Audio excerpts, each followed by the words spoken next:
whisper. An echo of the past. Others speak of a slumbering darkness, patiently biding its time.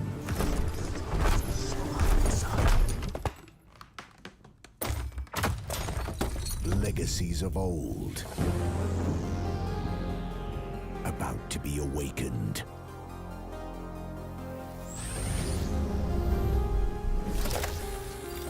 A calling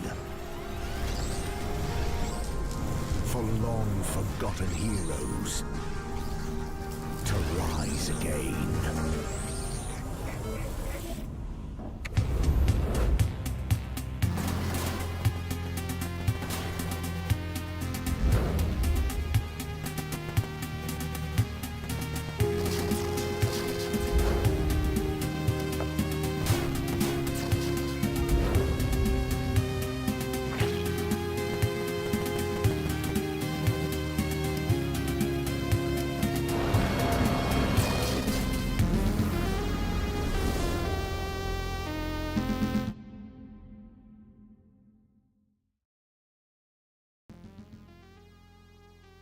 All right. It's Thursday night. Millie is having an extremely Thursday night. That's why I'm running a little late and why I almost didn't stream. And hello, Evie. Hello, Brad. Millie was spayed before yesterday. And she is losing her mind. We got her on painkillers and tranquilizers. I think she's tranquilizers can be given to her every 8 hours, and she's about 5.5 hours in, and they've worn off.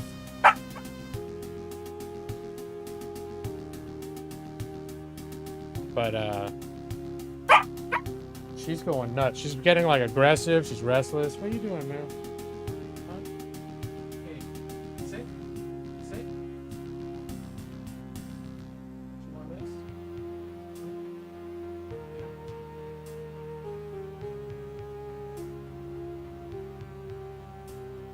The only thing that started to calm her down right now, like while I was getting ready for stream, was I found my old Under Armour hat that I ruined by putting in the washing machine.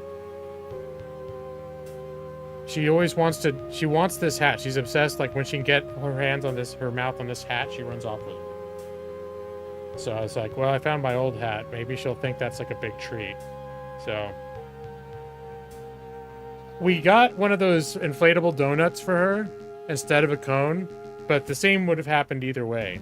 She can get it right off. She's got like a wolfy, foxy dolphin bottled nose head. Her face is like, her whole head's like an arrowhead. It's just like this narrow thing that doesn't really widen at her neck. It just is a straight needle. And so all she did is you put it on her and she goes, and you can tie it to her leash. But because now she has like something she can grab onto with her paws, she's out of that thing in 8 seconds.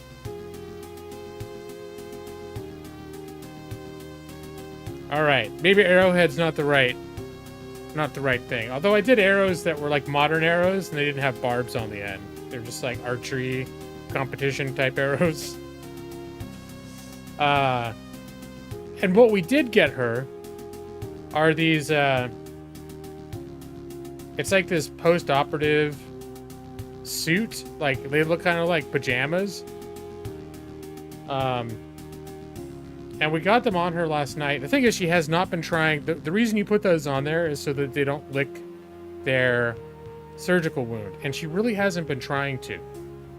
But we don't want to... Like, when we go to sleep, we don't want to fall asleep and not be able to watch her. Amanda actually took the rest of the week off of work, so she's been watching Millie to make sure she doesn't do that. But we got the jammies for her yesterday, and we put them on her. She didn't love it, but she also didn't she didn't hate it. She didn't freak out.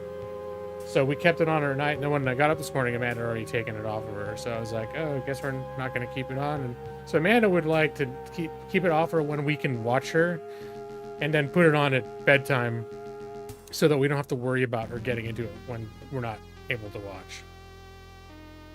If you were an archer, you'd still have barbs, you know, just in case. Okay.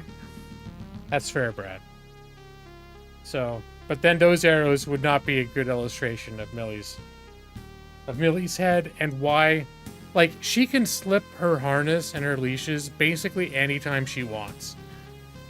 It's a little bit, the harness that we use for walks is a little bit harder for her, and she can't get out of it instantly. So we can usually kind of position the leash, like move around her so she can't yank out of it. But if she backs up and pulls out, she can get out of the harness too. Because there's nothing really that it's gripping to under her skull. It just will like slide off the top of her head. If your dog weren't so stupid, she could get out of her harness, but she's an absolute dolt. I really wouldn't mind a stupid dog right now. Oh no, I do not want to play the you drop it and I pick it up game. Let's not. But she's going to. Because she's in a bad mood. She doesn't feel well. She's a little bit high. Yeah, you want this back? Here, wear it. Yeah, it looks good on you.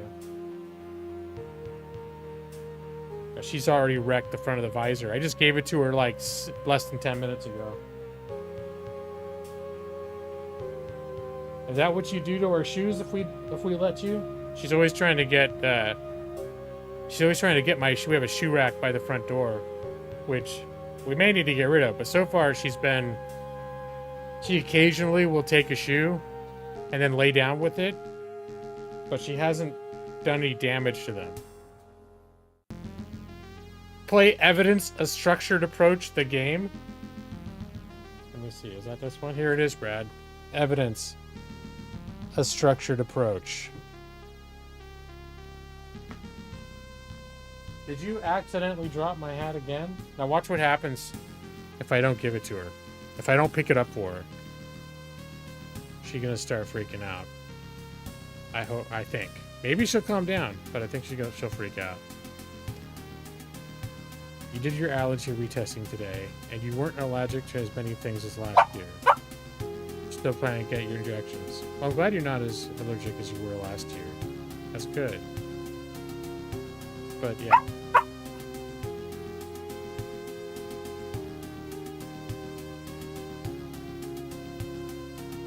Yeah? What are you doing, Mo? She looks at me, and then she looks down.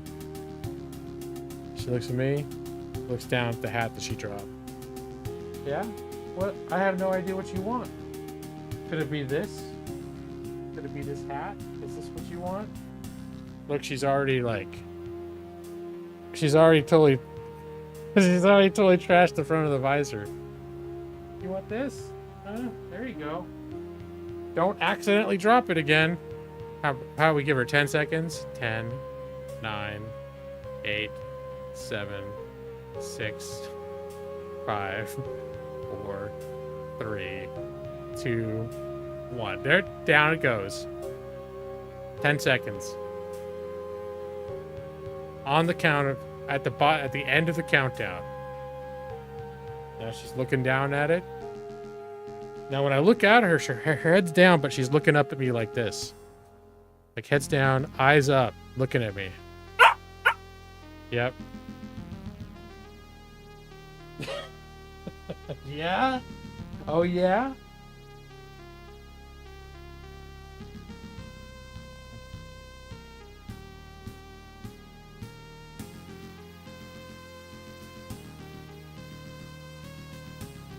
Here, we'll turn this so you guys can see.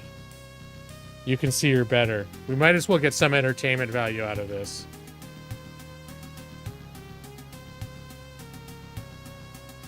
Tell her she's a bad dog? That doesn't help. It doesn't help, especially if she's... The part of the problem is... I mean, she's already rambunctious because she's a puppy. This is a game she likes to play, but she's also a little bit high and a little bit in a bad, like not feeling good. So it's a bad time. We're learning it's a bad time to try training. And being told you're a bad dog. Does that work? Does that work, Moo, if I tell you you're a bad dog? Huh? What do you think? If I were to tell you you're a bad dog? If I told you you were a bad dog, would that work? Huh? Would that work? What are you trying to... You're going crazy.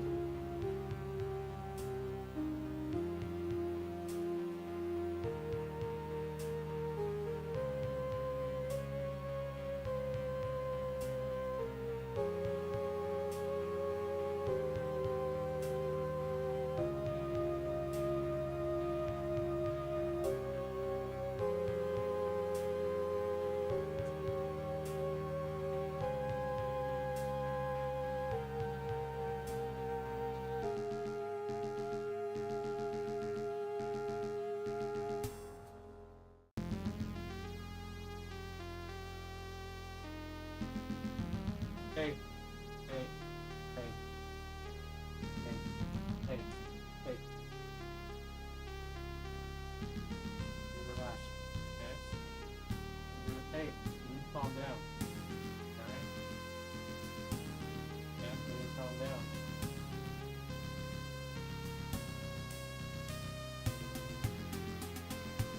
You're being a snarly face. Yes, you are. You're being a snarly face. You want this?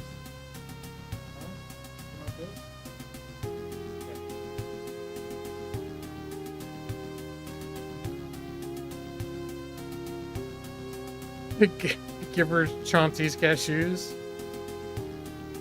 I try to limit giving her cashews because she poops when she poops later. There's whole cashews in there, so I think she doesn't digest them well. Also, one of the things the vet told us is we were giving her too many calories, which we keep giving her treats to try to calm her down and appease her to make her settle down. And we have officially been doing too much because she gained too much weight. And also, the vet warned us that after getting spayed, their metabolism can slow down significantly. So even if we were close to the right amount, her metabolism's going to slow down even more. So now we got to be careful about how much we're giving. What are you doing back there, Moo? Huh? Sit down. What? Sit. Sit. Sit. Sit. Hey. Sit. Lay down. Lay down. No, ma'am. There you go.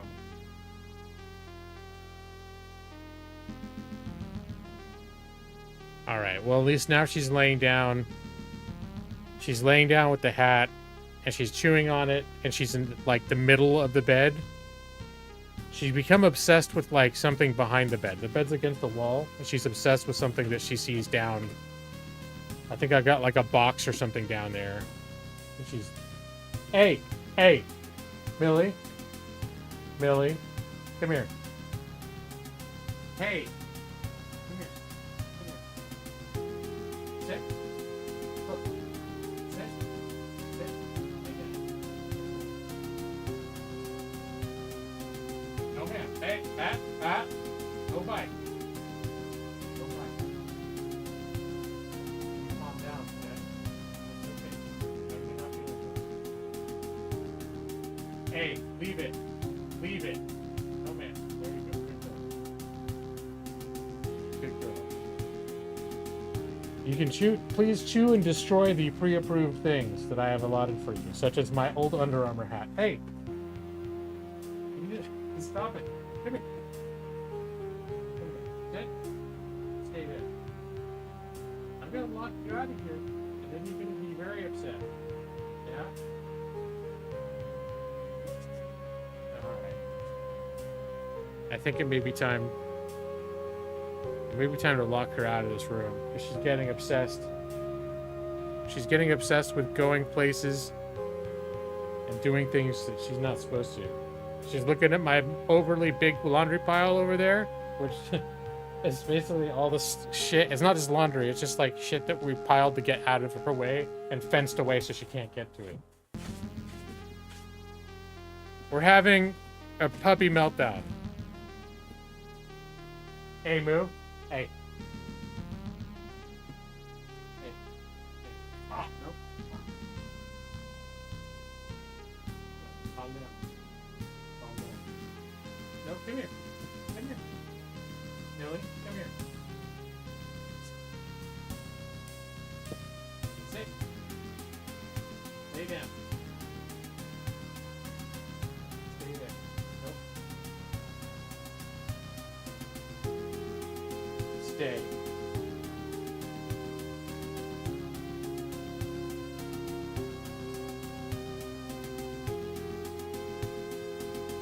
She won't stay. She's about to go crazy.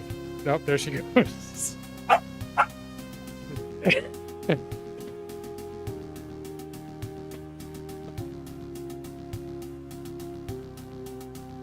Hey, move. Come here. Come here. No, come here. Hey. Hey. Come here. Come on.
As long as Florence isn't around, Anya will just sit in your lap for up to an hour.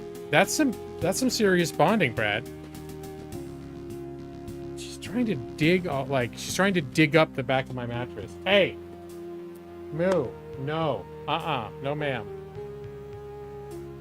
We have this spray that makes sure that's like it's got scents that dogs hate. And I think I'm gonna need to spray it back there. She gets very angry when I spray that spray. She hates it, but I need her to stop. Hey, Moo.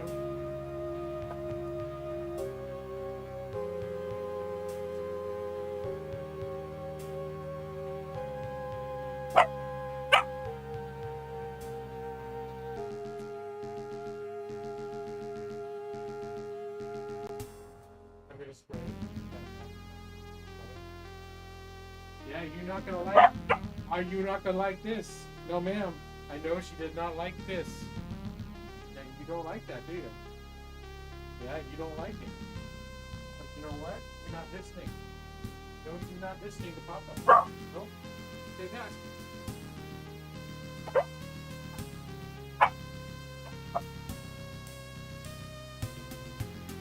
Yep, that's what happens.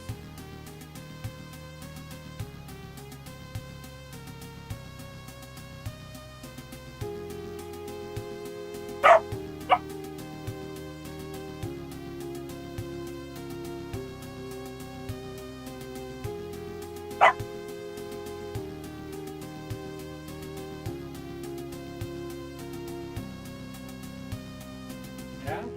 Oh, I'm sorry, Moo. I'm sorry. sorry. Yeah, I'm sorry. Yeah. You want to get down? Oh, yeah? Oh, now you can't play with the corner anymore, can you? Yeah. she's she's mad because the corner that she wants to obsess over is repelling to her now. It smells bad. She doesn't want to go stick her nose in it. Did you hear? Did you hear the way she was barking when I was spraying this stuff? It's like a feral. She just threw my hat off. Yeah, it actually smells. It smells sort of. I mean, it's not great. What it reminds me of is like gym. Have you ever been to a gym and they have certain like air fresheners and stuff in the locker rooms? It reminds me a little bit of like gym locker room smell. But like the air freshener or the smell of other people using underarm deodorant spray. It's just like it's got this. I don't know. It's not unpleasant, but apparently it's got all these specific scents that dogs fucking hate, and they've nailed it because it used to be she'd just stay away from it, be upset, but the more we sprayed things that she gets obsessed over, like the lever on a recliner where you pull the lever and the legs go up, she's always trying to chew that. So every once in a while we spray down that lever and then she's like, oh man, like she won't chew it. But now she protests when she sees the bottle come out, and if she sees us spraying it, she does not. What are you doing, Boo? Okay.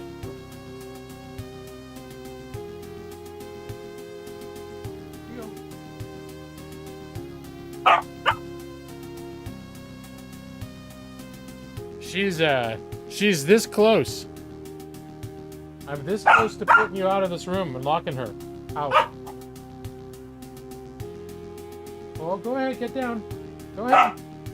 Go ahead. Go down. Hey, hey, hey. Hey, come here. Hey, come here. It's okay. It's okay. It's okay. Hey. Hey, hey, hey, hey. Come here.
Jammies, huh? Those are some good jammies, huh? We got her jammies on. Nope, leave it. Leave it, leave it, leave it, leave it. She's been chewing through cords like nothing. Nope. It's not okay either. Hey, come up here. Come on. Come on. Come on. Ooh. Okay. Oh my goodness. All right.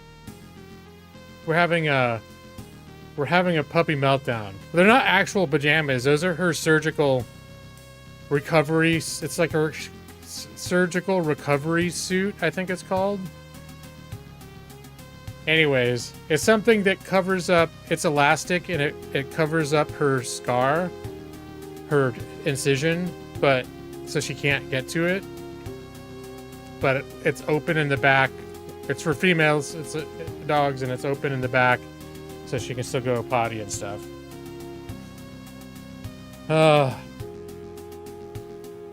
It did seem like the stream was over.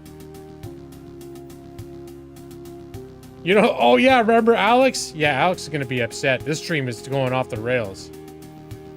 And there's Mike asking about the 45 seconds of gameplay. Hi, Mike. Now, this was like a night that I almost didn't stream because we just got our puppy fixed day before yesterday. And she is not... She's amped up. I don't know. Maybe she's not feeling well. I don't know what it is. But they gave... She's on painkillers and we gave her tranquilizers. But the tranquilizers wear off. We can only give her one every 8 hours. And they wear off after about 4 or 5 hours. And then she's like... She's extra hyper and aggressive and everything else. The dog ate G-Law. Just, yeah. Renowned homework hander inner Brad Pritchard. There you go. Dogs don't need pajamas, you fool. Brad was a kid who reminded a teacher that they forgot to assign homework. Uh-oh.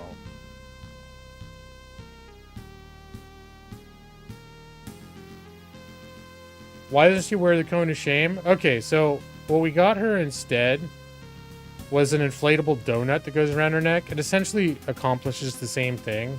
We just went through this whole thing. I'm not going to use the same metaphor because it was a bad one. I said her head's like an arrowhead. That was... Brad pointed out the problem with that. But her head is just like... It just goes from her body and like an arrow straight forward. Just gets more narrow. From the neck forward, everything just gets more narrow. So if you put the donut on her head, she just goes burp with her paws and it's gone. And it would be the same with a cone. And you can secure it to their collar, but the thing is she can push her, if she gets leverage on something that she can grab onto, she can get her collar off. So we tried that, boom, 8 seconds off. And then you can even, some people find ways to secure it to their harness, which we take her for walks with the harness, and even that is, if she wants to get out of it, she can. It's a little harder for her, and sometimes we can prevent it just by doing leash work, of preventing her from getting the right angle to be able to pull out of it, because she can't do it instantly, but she can do it. So donuts are not going to work. We've been lucky so far. She hasn't been trying to mess with the surgical incision much. They shaved around her belly, and she's been more licking the areas where they've shaved, because I think the hair, like where they shaved the hair off of her belly, is itchy. And so she's been paying attention to that, but we can't watch her at night when we're sleeping, so we knew we needed something. So we looked up alternatives, and we found these surgical recovery suits. They're specifically for like female dogs after they've been spayed. Or otherwise they have, like, if they have abdominal incisions that you need to keep them away from.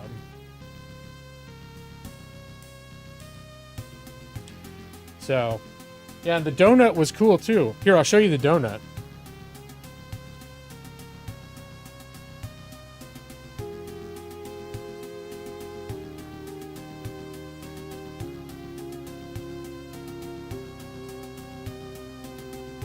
Yeah, it's literally a sprinkled donut. It's like a glazed donut with and you can see here's her collar. We looped her. There's these loops inside, and we got her collar in the middle, and she just went bloop, pushed it off. Could I wear the donut? I think if I pull this off, I could wear the donut.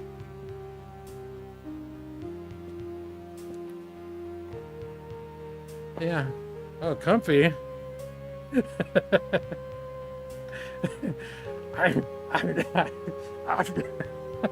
Millie's looking at me like, you're crazy. You're crazy, Papa. Yes. All right. I gotta put it up someplace high because she wants to like fully destroy this thing. Oh, and I just... Yeah, no, I can't. You cannot have this. You can't have this. Yeah, it's not for you. You can have my hat. Want you on my hat? Huh? Look at this. Look at this. Yeah, what do you think, bro? Yeah?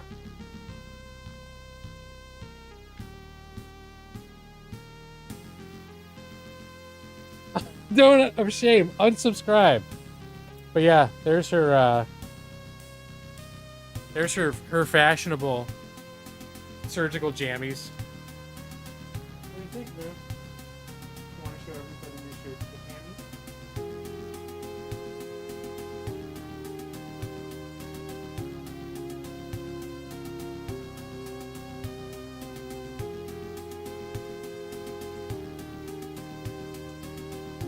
Well, she doesn't want to give you guys a good angle on her surgical jammies, but I'm sure you'll see them. Some people say that these, yeah, you can see them now, that the surgical jammies, because they're like snug and a little bit like a compression sock, that some dogs, it'll actually calm them down because they'll get this sort of sense of being like hugged. Could go either way. So far, she doesn't mind it. This barking is what she was doing anyways before we put it on her. What are you doing, Moo? Yeah? What is she, girl? Wanna put on this hat? Put on that hat? Yeah? What do you think? Try all that? Well, this part, that's this.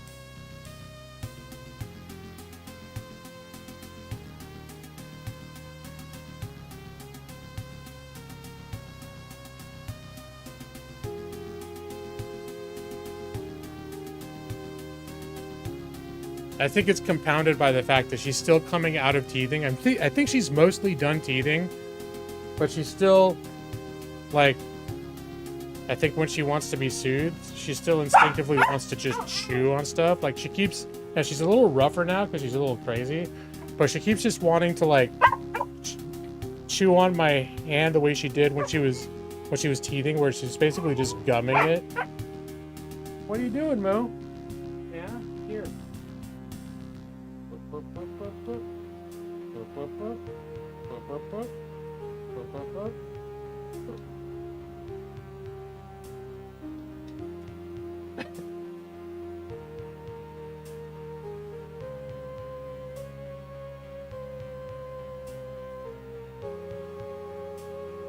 No. Yeah, well, Millie, he had super tiny, sharp, like, we call them, like, shark teeth. And she lost those, and her adult teeth have come in. And she can still mess you up with them, but they're bigger, they're stronger, but they're also, because they're larger, they're a little more blunt. Hey, Mills. All right, there you go. No, she just walked. She just ran out. I think I'm gonna close my door. Now the doors to this office it's like these double doors that don't latch. So I had to get like those door jam things that you stick under, so I'm hoping it'll hold it. She's actually busted through them before. I swear.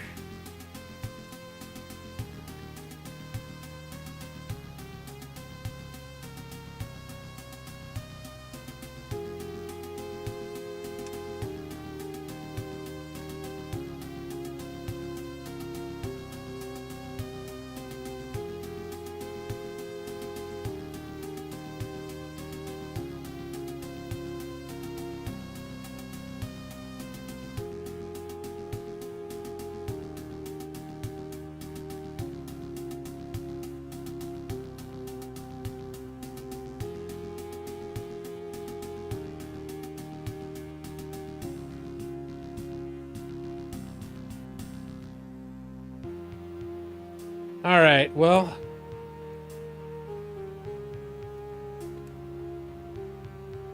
we'll see if that solves the problem. Yeah. So that's been our life. That's been our life for the last few days. Yeah, I should do some gameplay. You're right, Mike. Even though we're like almost 40. How many minutes into the stream are we? 40 minutes into the stream. I haven't even caught up and said, hey, how is everyone doing? I did not get a haircut lately. That's why I'm wearing the hat.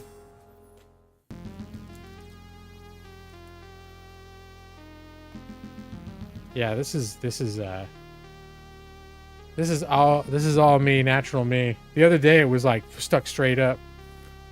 But yeah, this is good times. I need a haircut. I'm due for a haircut. I've been due for a haircut for a little while. So that's the fact that I'm wearing a hat.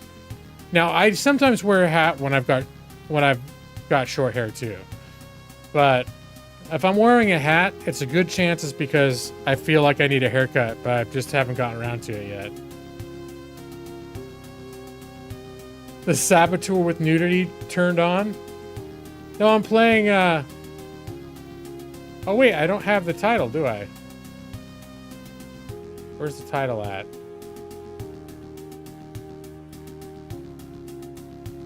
I'm playing SKALD against the Black Priory. Where's Nick so he can tell me I'm saying Priory wrong? Nick, are you there? I think I'm saying Priory correct.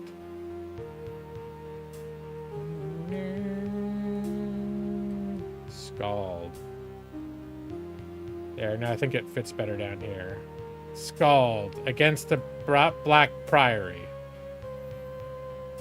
Thank you, Brad. Well, I actually did. I rarely do this, but before the stream, I actually looked up Priory pronunciation. And I almost immediately forgot. I want to keep saying Priory or Priory, but it's Priory. And I'm going to try to remember that. When I go to the barber, have them shave the Under Armour logo on the top of my head. You got to pay a lot for that. Food brother! What's going on, man? Work, you found out you're going to be getting a bonus next year, up to $500 next March. Sweet! Don't worry about it. Titty streamers on Twitch will stream themselves eating for 11 hours with the stream tag as Paper Mario. 1,000-year door. Well, that's reaching back. That's reaching back, isn't it? I mean, even though all I've done is basically try to manage an extremely agitated puppy for the first 40 minutes of the stream, I do have actual gameplay technically going behind me right now.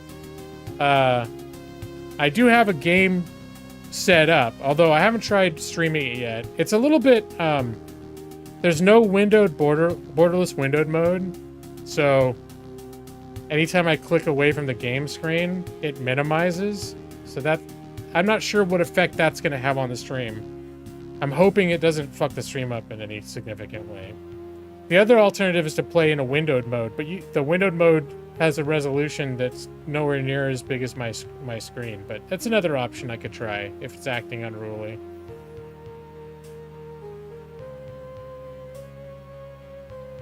Against the black a priori. Yeah, a priori. Well, I want to say a priori is more of a term in philosophy. I can't remember. I already knew it from I knew it from philosophy. Now I can't remember if I also know it from law school. But it means the thing in itself, right? It's like a certain thing is a priori a certain other thing.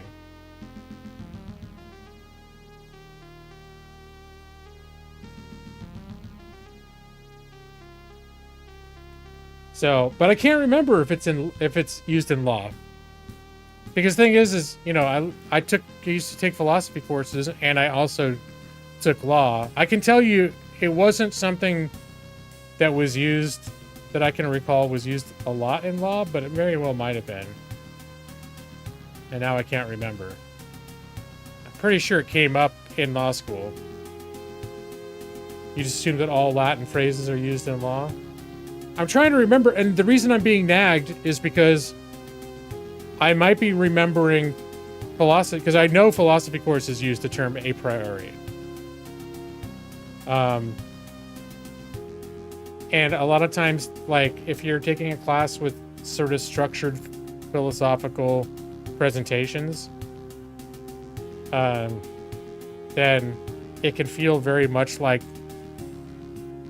being taught like the elements of a tort or the elements of a crime.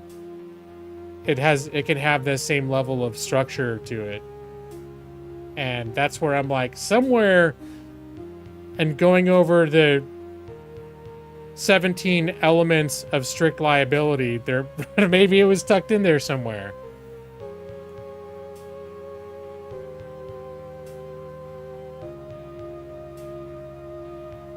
Res ipsa locutor. Yes, the thing speaks for itself. That was used in law. I mean, I don't think it was something that we were encouraged to do, because it's also, at least at the point I was in law school, and I believe the trend has probably continued.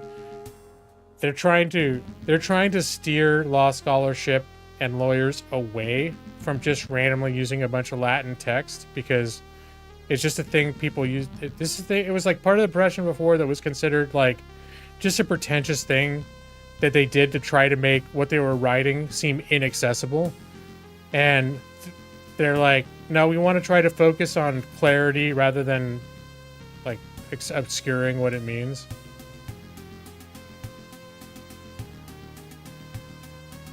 So, but a priori specifically is like, it's like a characteristic inherent to the thing.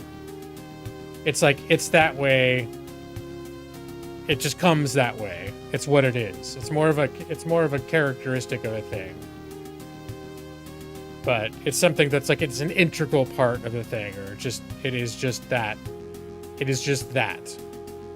Like whatever you're attributing to it. It's not something that's added later, or that's there sometimes, or it's conditional. It's like, it's a part of this thing from the word go. A priori. Oh no, here we go. Sephiroth, was that Latin? And I never really paid attention to the lyrics, except it sounded very Latin. Sephiroth. Sephiroth. And then there was also that big opening to Final Fantasy VIII that I think had a lot of very gothic Latin sounding phrases. So, good times. Okay, maybe we'll get onto some gameplay. But now I'm so tired from the puppy. It's like, I almost streamed Final Fantasy XIV again, because that's more than main game that I've been playing this week, but I thought First off, I thought Brad would probably appreciate this game because it feels like a game from the 1980s. So I thought he'd appreciate that. But yeah, I think I've still mainly been playing Final Fantasy 14 when I've been playing games. Nubo Uatu likes Latin. Okay, all right. You know what? I did not have I didn't have Taco Bell today because Amanda's taken. We took Millie to get fixed on Tuesday, and basically I took Millie in the morning before I started my job because Amanda starts work early. I took Millie myself in the morning, and then we picked her up around 3 in the afternoon, and Amanda took the rest of the day off, like from noon onward, and then the whole rest of the week off to take care of Millie. So she hasn't been leaving the house really. And then we both went at 3 in the afternoon. I took off work early on Tuesday, and we both went to do like the discharge appointment where they went over all the how to take care of her after surgery and all the do you have any questions or anything like that, and so I thought it was important for both of us to be there. Oh, you've been playing Final Fantasy 14? Oh, you're level 13. All right. I don't know the Yokai Watch stuff, but is that like one of those one of the factions? What profession are you playing, Evie? I felt bad because you went through so much to get Final Fantasy 14 working, and I was really afraid that you would start playing it and just be like, I don't like this. Because it's not like other games, and MMOs usually don't work that well with controllers either, so it's a little bit like, it's a little complex. Even I'm not used to using controllers as a thing, but I play a couple of professions, and one of them is real simple. It doesn't have a lot of buttons, and so... But one of them I hadn't tried before until the last couple of weeks. Has a lot more buttons. It's is it called the Summoner? The Summoner is what it evolves into. It's got a little thing that looks kind of like an Eevee too. It's a little blue thing. It's pretty cool.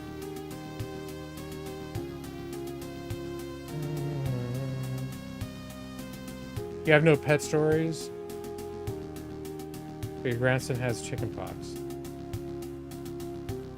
Yeah, I don't know what Yokai Watch is.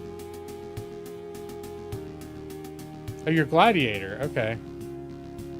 I like the tanky stuff. The other thing about Final Fantasy that was kind of a turnoff for me for a long time, and it also makes me wary about what class I choose to play, is that you are, at certain stages in the main story, you are forced into group dungeons, where you pretty much have to play your allotted role.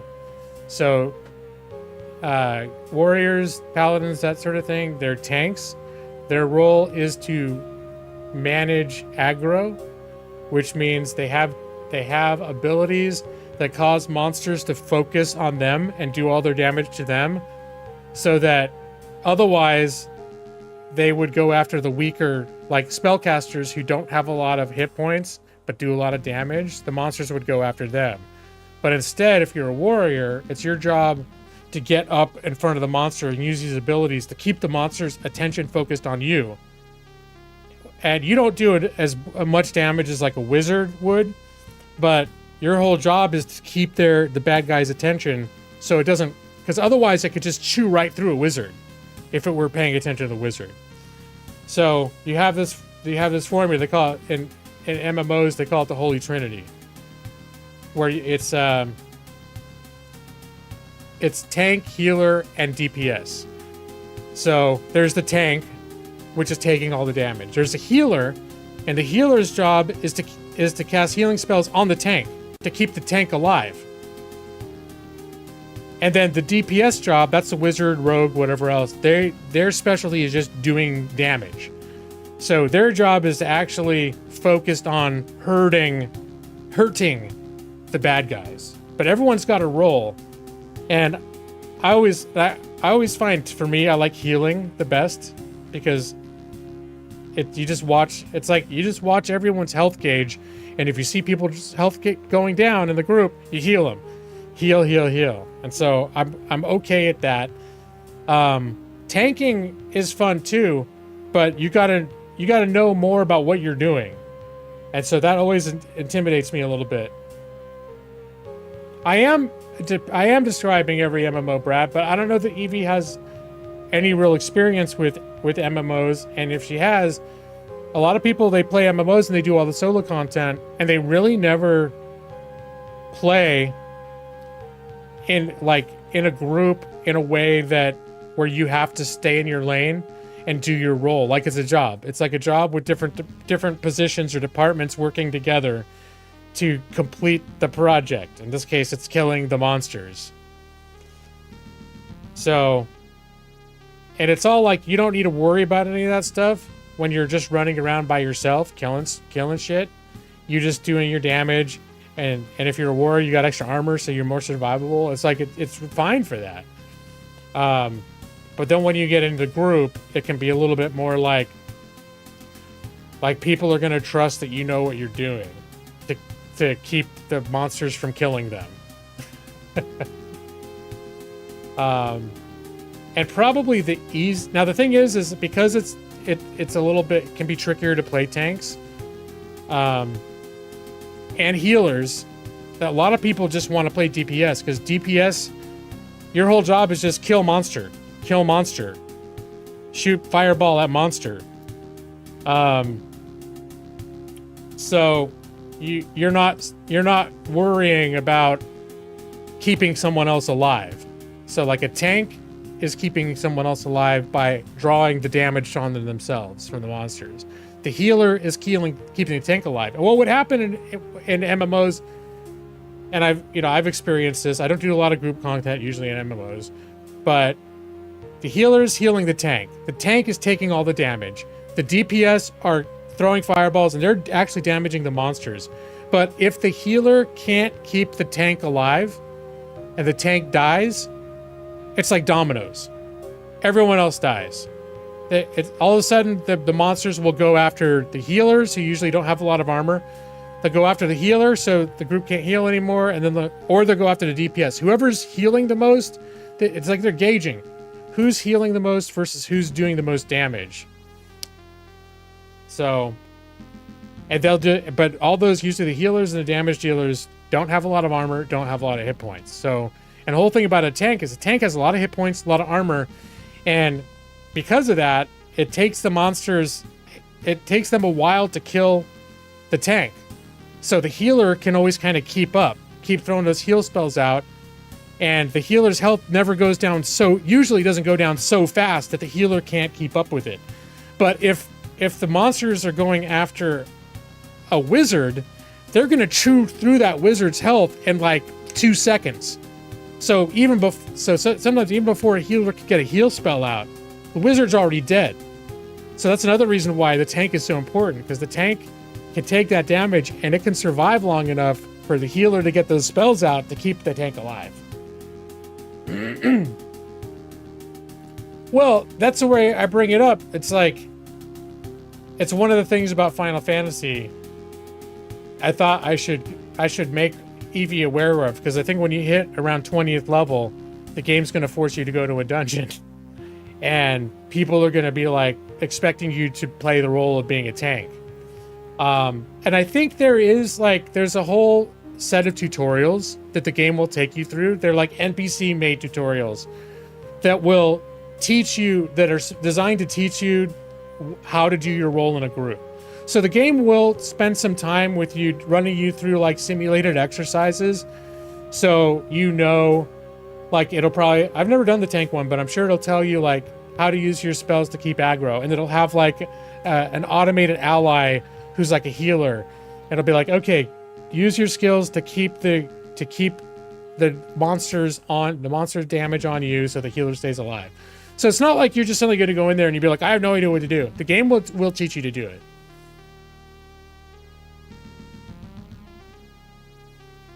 A video game is an electronic game that, well, no, but listen, look at this, Mike. Yeah, this may seem obvious to someone that's played that stuff, but I'm bringing it up because I had a feeling Evie had never really played an MMO before and wouldn't know. Like, I remember when I first played MMOs and I didn't know And I remember people getting mad at me, and I was getting mad back. When I was, the first thing I ever played was EverQuest. And my first character that I played was a druid. I thought druids were cool, because druids can cast, like, damage spells, like fireballs. They can do healing. They could also wear a little armor and use scimitars and fight a little bit. They were, like, a little bit jack-of-all-tradey. And I liked that about them. And so when I'd be in a group, I'd be more like, hey, look, I could use my fire to kill the monsters, and I can do this. And then somebody in my group died.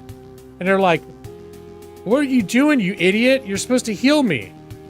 And I was like, what do you mean I'm supposed to heal you? Wait, you can't tell me what to do. Like, I remember being like, I should be able to play my character the way I want. And that means I don't have to do anything.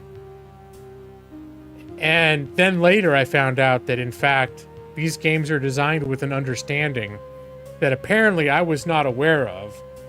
That if in EverQuest, for example, a druid is like a priest, in that, yeah, they can do damage and they can do other stuff, but their primary role is to heal. When they're in a group, their primary role is to keep the other people alive.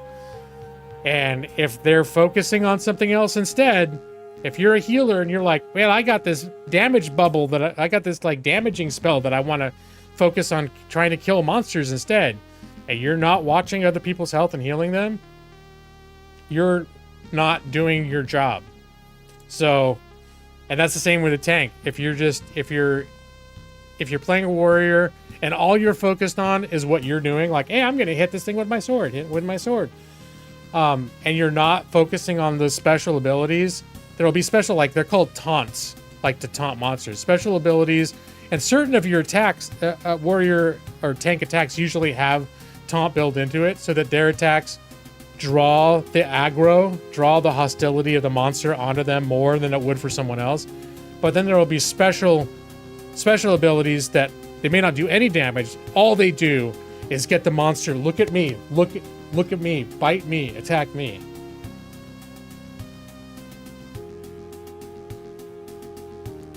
So, well, the thing is like the tank that's the thing that's about the tank that intimidates me a little bit, is like some encounters are a little complicated. There's lots of monsters, and so it's like you sort of have to wrangle them up, and you choose, and basically everyone that does damage should be attacking the thing that you're attacking, because that's the one that you're keeping the best attention on. So whoever you're choosing to attack is who everyone else who should be attacking.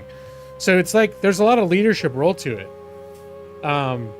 And it may be, I know they've made Final Fantasy a little bit easier than when I first played it too. Final Fantasy 14. So it may not matter as much now as it did 10 years ago, like when I first tried it. And I know since when I played it a couple years ago, the dungeons were a lot easier and they took a lot less, but people still had to sort of choose their roles. Like I still had to focus on healing, but I'm comfortable with that role because the health bars, when you're a team, you see everyone on your team's health bars, and the health bars dictate what you're going to do. You know who the tank is.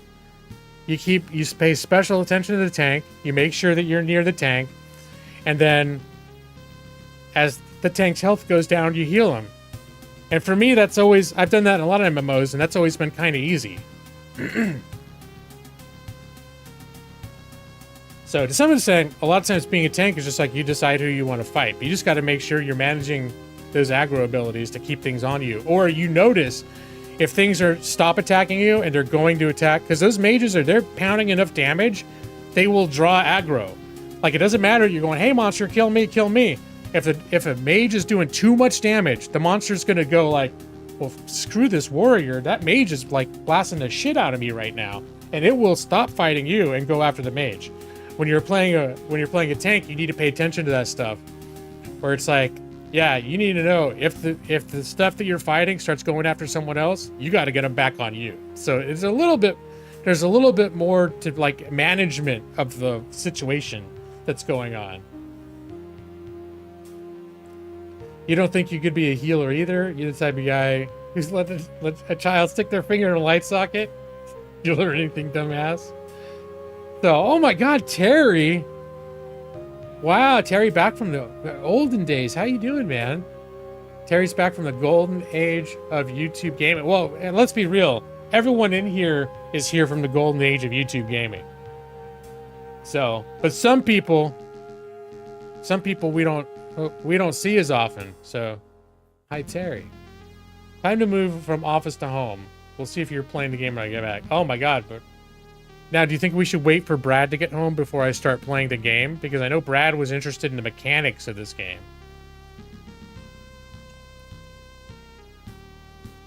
Let's see.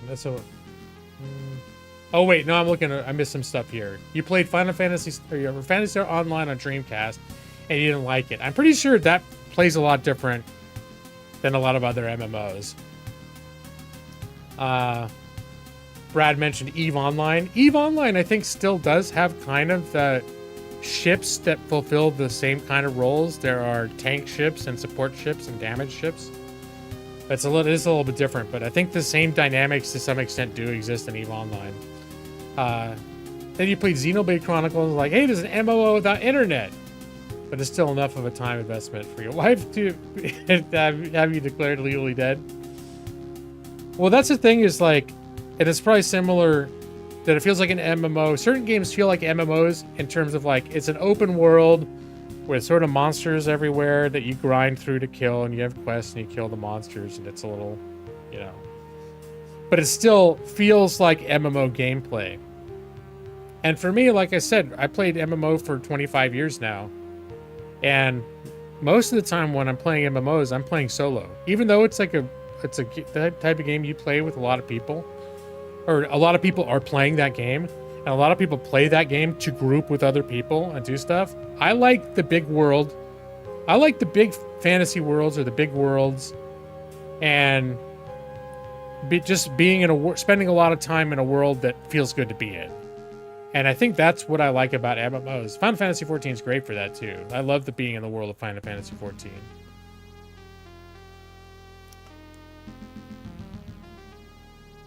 Here, I'm running out of steam here talking about well understood MMO RPG mechanics.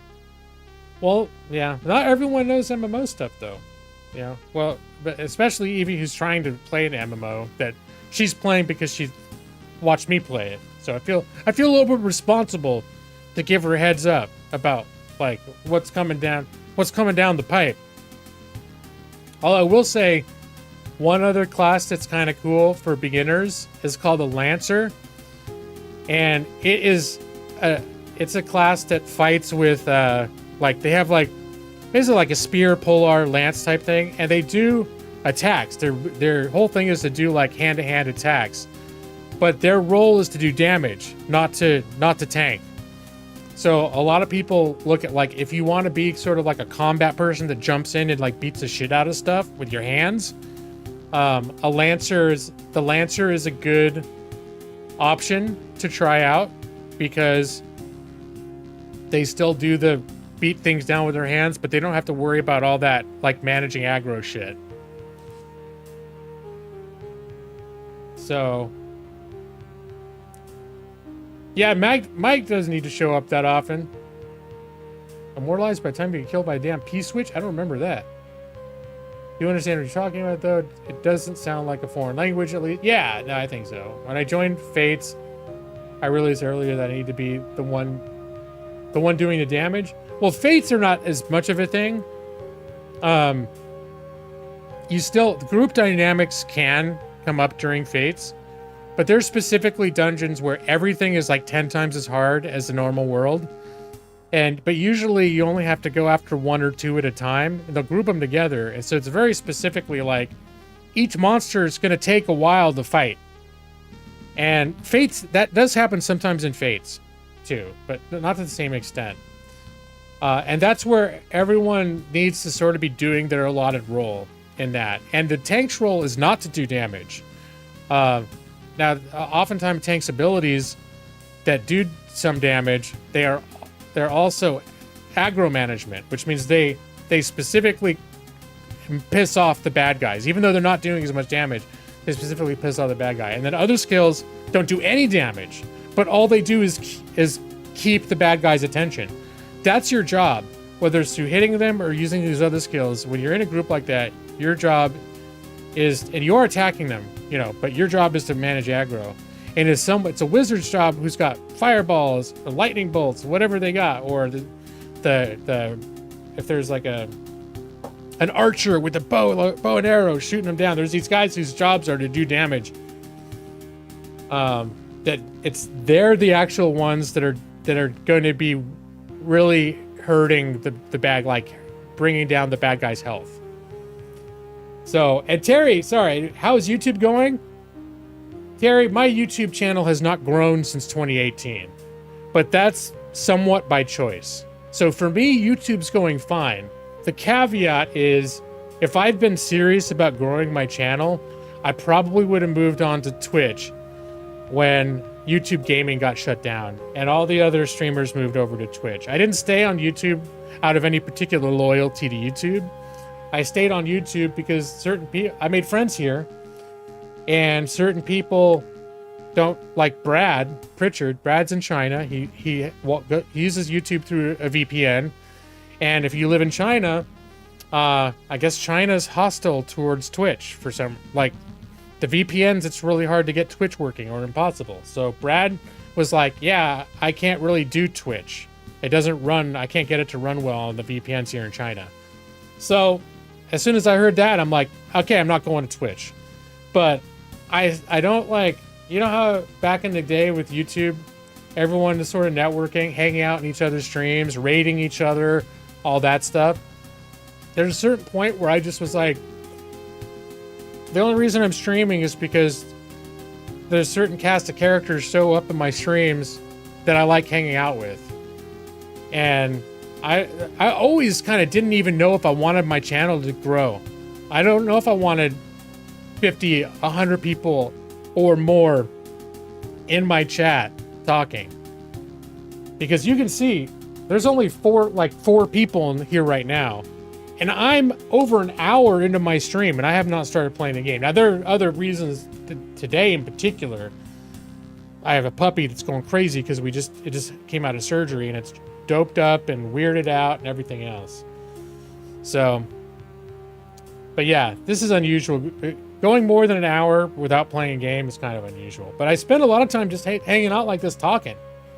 But yeah, so YouTube, in terms of like, how's YouTube going? It's like, it's serving the function that I want it to serve.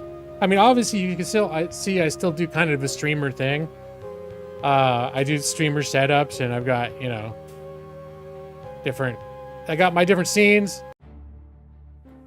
My thank you stream. I got all, you know, I do like, I had to use the OBS thing. But, so I kind of have fun with that stuff.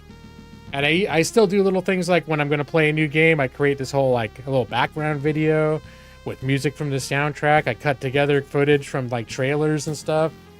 And have this whole, like, welcome to, you know, I'm playing SKALD against the Black Priory. So, still having fun, but really, like, right now, it says I got 3 concurrent viewers. And the viewer count just goes down over time. Like, when all is said and done, when I finish a 3 to 4 hour stream now, it'll be like, oh, you got 19 views. It's like, all right. The thing is the people who are in my chat, I'm like, it doesn't feel like my streams are dead because people show up, they talk. Brad's here, you know, Mike's been showing up. I think Mike's been coming back more recently. You've been coming more often. But Mike is always someone that's shown up at least occasionally. Evie's here for every stream. Brad's here for every stream. Certain people are usually here, but not always. Like, where's Nick? Nick, are you lurking? No, if there's only 3 people watching, probably Nick's not one of them. I haven't seen Jake in a while. I was talking about Dark Jake. Now, I know I didn't even realize this until months after it happened, but Dark Jake, like, shut down his channel. He didn't delete it, but he archived it. And he has come into my streams since then, I think the last time he came in, I was distracted, and I think he mentioned that he's not streaming anymore, and I didn't realize it till later. I think that's how I found out. Because sometimes I'll look back after the stream, and I'll look over the chats if I felt like I might have been missing stuff. And I think I realized, it was when I was doing that one time, I realized, like, oh crap, Dark Jake said he stopped streaming months ago. So then I checked out his channel, and I don't think I can't remember if he's even got a video. I think at the time he'd posted a video on Twitter or maybe on YouTube, like explaining why he was stopping, but that's not there anymore. You discussed with him before it happened? Yeah, I don't really know if I know why he stopped. I know he was like one of those people that was steadfast though. Like he streamed like he kept a schedule for years and years and years. He was stuck to it. He streamed, like I would have burned out. Like when I started streaming in 2015, at the end of 2015, and then going into 2016, I was streaming like 5, 6 times a week. And basically anytime I played games, I was streaming. And after about 2 months, I burn out. I was like, no, I need my game. My game time is my quiet time. It's my personal time. I'm an introvert by nature. I need that time to myself. So I realized, and I stopped. I basically quit in 2016 and then came back 2 months later and said, I think maybe I'll stream once a week from now on. And that's what I've been doing basically since 2016. I stream once a week for a few hours. And it's turned into Thursday night stream. Thursday night with a gaming lawyer. Thursday night stream. And then if I stream more than Thursday night, I call it a bonus stream, but it's rare. It doesn't happen that often. So I missed, Dark Jake was someone that I would pop into his stream sometimes and just hang out and say hi or just be there while I was doing other stuff. And I do miss seeing him around. And I don't see, yeah. Dark Jake is one of the very few people from YouTube that I met in person. I went to VidCon in 2017, and I met quite a few of the streamers at the time that were big on YouTube because we went and hung out at a streamer house. So I know Chris Plays Games. Was CPG in here earlier? Did I miss it? For some reason, I suddenly got a nagging feeling like he popped in and out while I wasn't looking. What? Because there was about 15 minutes where we were managing Puppy that I was just away. No, I don't think he was here. Yeah. So I met like now Kang. I think Kang Gaming had just switched to Twitch at that point. They'd like enticed him over, so he wasn't there. But I met like Game Dojo, and I met Lucifer, and I met Creekcraft. That was when Creekcraft was already kind of blowing up, but he was nowhere near as big as he is now. I met a number of other people. I also met Mike EL the Gamer. Was there at Streamer House, and I met Dark Jake. I met a few others, but like when we were hanging out, it was mostly at the Streamer House. It was Mike, Dark Jake, and myself. We're sort of like, I feel like I was hanging out with you and Dark Jake the most. And who is the girl? There's a girl that gave me a ride there, and I don't know why I can't remember her name right now. She wasn't a streamer, but she's like a mod in a bunch of people's streams. God, I feel bad I can't remember her name at the moment. She disappeared after VidCon. I think some shit happened in her life. She dropped off the face of the earth like 7 years ago. Narcos was there too. Narcos was awesome. Yeah, I spent some time talking with Narcos. And he was sort of part of this other group that, like, a group of them rented a place together. So and they weren't like cliquish or exclusionary. All the people that were in his little group were really good. There was Lasercat, if you guys remember Lasercat, and who's that guy? There's another guy who's really big on Twitch now. He does chat.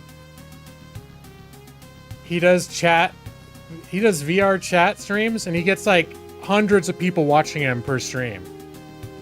Mr. Brunswick. He was in a little group with Mr. Brunswick is kind of like a big deal on Twitch now. Yeah, FoxyZilla. Yeah, FoxyZilla. She was cool. Matus was there.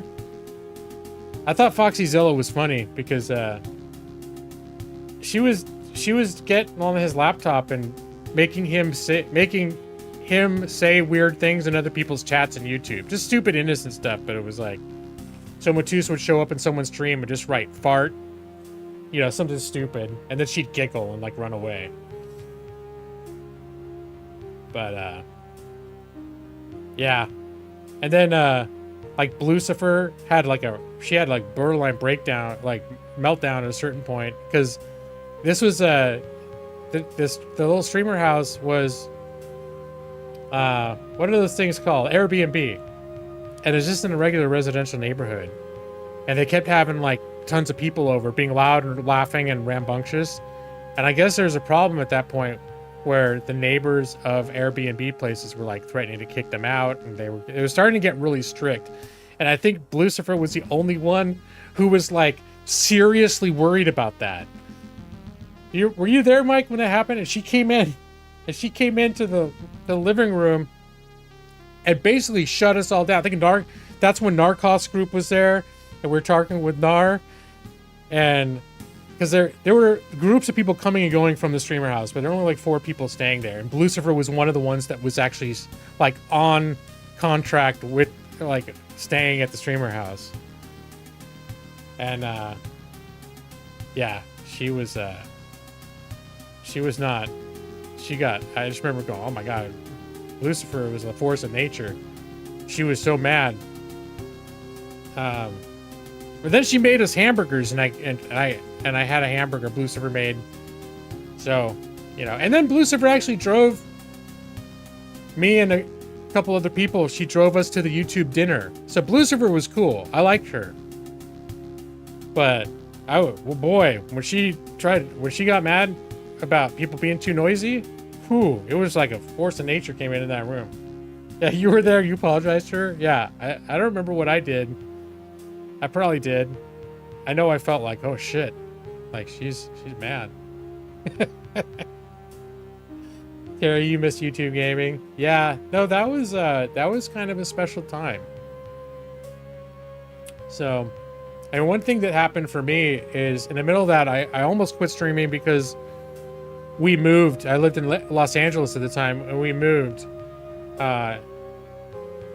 for just to be near my wife's family here in Oregon. And we moved to Portland, and I didn't know if I was going to get a job. Like before, I had work, but it was like I set my own hours and stuff, and it was very sporadic, so I didn't have a lot of money. And I was never like, I want to make a living being a streamer, but I was like, I wouldn't mind if I grew my channel enough to like help supplement my income. And like the people, you know, I think I was getting through donations and sponsors and that sort of thing. At a certain point, I was probably making maybe $100 to $150 a month. It was never a lot, but that money made a difference. So there was a point at which I was trying to grow my channel and trying to have it at least be a little bit of a source of income, even though it was never really a priority to be a pro streamer and try to make a living off of it. I did want it to be a second source of income if I could. Yeah. And I started washing dishes, and you're like, Ryan, why are you doing chores? I was like, she cooked lunch for us, so it's polite, you know? You wash the dishes afterwards. I don't know if it was appreciated. I think it was appreciated. Yeah, I collected the dishes of everybody. There was like maybe 4 or 5 of us who had hamburgers, and I collected the dishes and I washed them in the sink. And I think, Mike, were you like, there's a dishwasher or something? What are you doing? It's like, I'm just trying to be nice. Like, probably it might have been entirely unnecessary.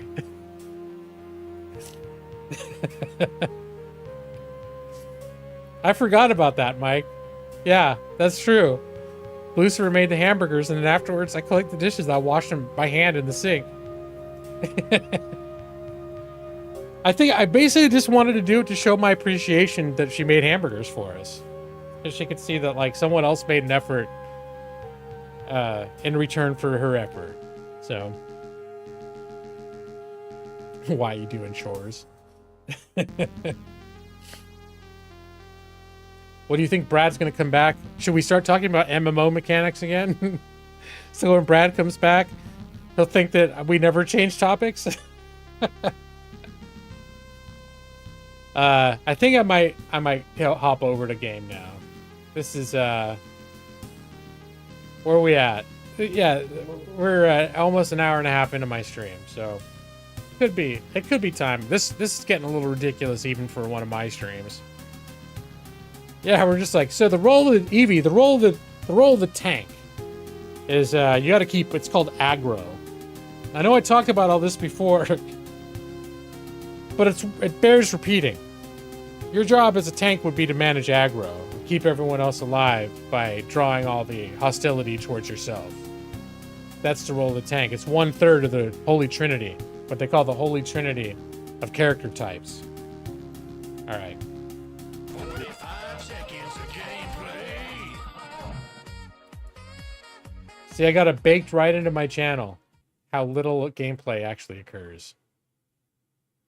Abilities in MMOs are what's called a cooldown. There you go.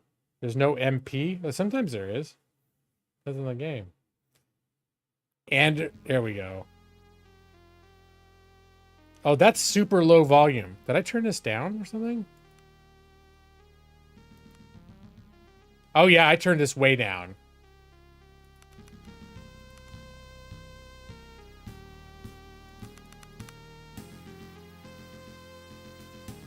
All right, let me know if that's too loud. That looks about right, but I knew it was like super low before. Can you hear it better now?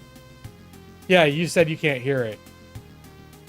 But I'd had all the volume sliders turned down to 40%. So I'll give you a sec to give me your post volume adjustment assessment of whether it's loud enough now.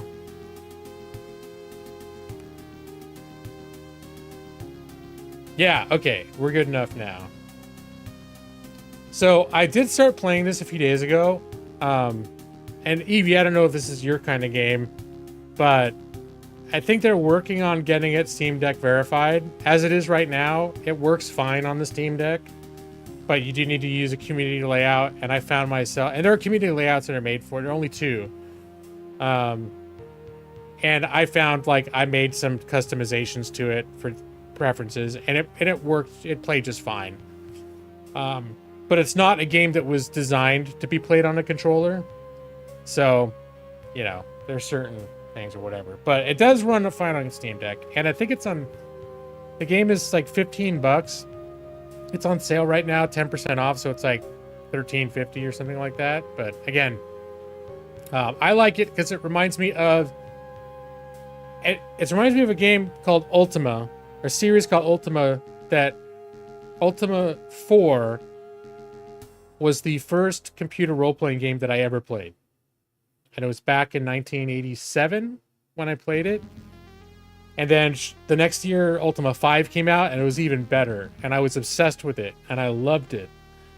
And this game draws back to the 80s for its inspiration, its design inspiration, but it's got a lot of sort of modern conveniences and mechanics, but it's very much, in many ways, feels very much like specifically Ultima, like Ultima 5, which was probably my favorite Ultima. Some of the reviews even have gone so far to say that even the story, to some degree, is like almost like a soft reboot of Ultima 5. It's so close to it. But so when I saw this game come out, and I've been, especially since I got the Steam Deck, I've been craving games like this. Playing those roguelikes like Tome, Tales of Maj'Eyal, and different CRPGs, and Tales in the Sky, which I still need to get back to. I got a little bit burnt on it. And what else? I got like the Dragon Quest. I got a version of... Yeah, anyway, so I've been in like a JRPG type mood, but I would have like this is the kind of game that I was craving too. Just something that looks... House Flipper on sale for $7.99. I think that's worth it if that looks good to you. Sure. They have House Flipper 2 now, so probably it's not getting as much support. Like they're not going to have new expansions, but House Flipper had a lot of content, a lot of expansions, and you guys saw it. It's kind of fun. If it looked interesting, it's definitely worth $7.99. Darkest Dungeon considered a roguelike? Yeah, to some degree. Because it's random, I think it's randomly generated levels and it's permadeath. I think that's sort of what they consider. This one's not roguelike, but some of those games have very similar. You have a little guy, you go out in the world, and it's turn-based, and you fight stuff. And Darkest Dungeon is not in the same style as those original roguelikes, but I think they would consider it like roguelike elements. A lot of same principles apply. Where you go as far as it's randomly generated to a lot of degree, and you get as far as you can, but when you die, you have to start over. Everyone, there's no. I don't remember if that. Now I can't remember though, if Darkest Dungeon does that. And a lot of the roguelikes now have a setting where you can still save, and if you die, you don't have to start over. But anyways. But yeah, I remember sound cards. Yeah, my first computer, I think, was a compact Priory. I got it in like 1998 or 99. My first PC. We had an Apple IIc when I was in the 80s, in the late 80s. And that's what I played. That was like the family computer, but ended up like I was the only one that ever used it. And that's where I played Ultima 4. And it really, the first three Ultimas are not even worth. The first three Ultimas didn't really even have stories really to speak of. Ultima 4 was the first one that really had like a story. So the ones before it, like I found out later, you could basically just almost disregard. Unless you really just like basically the combat of Ultima. But Ultima 4 was the first one that really had kind of an interesting story and things going on. And Ultima 5 was even better. But yeah, my old Apple IIc is where I played the original Ultima games. And then I think at a certain point we had a Macintosh computer that my mom had got for, she was taking some community college classes in like graphics design. And so she got a Macintosh, which was like the recommended. I think that's what the college course were using, Macintosh. So she got that.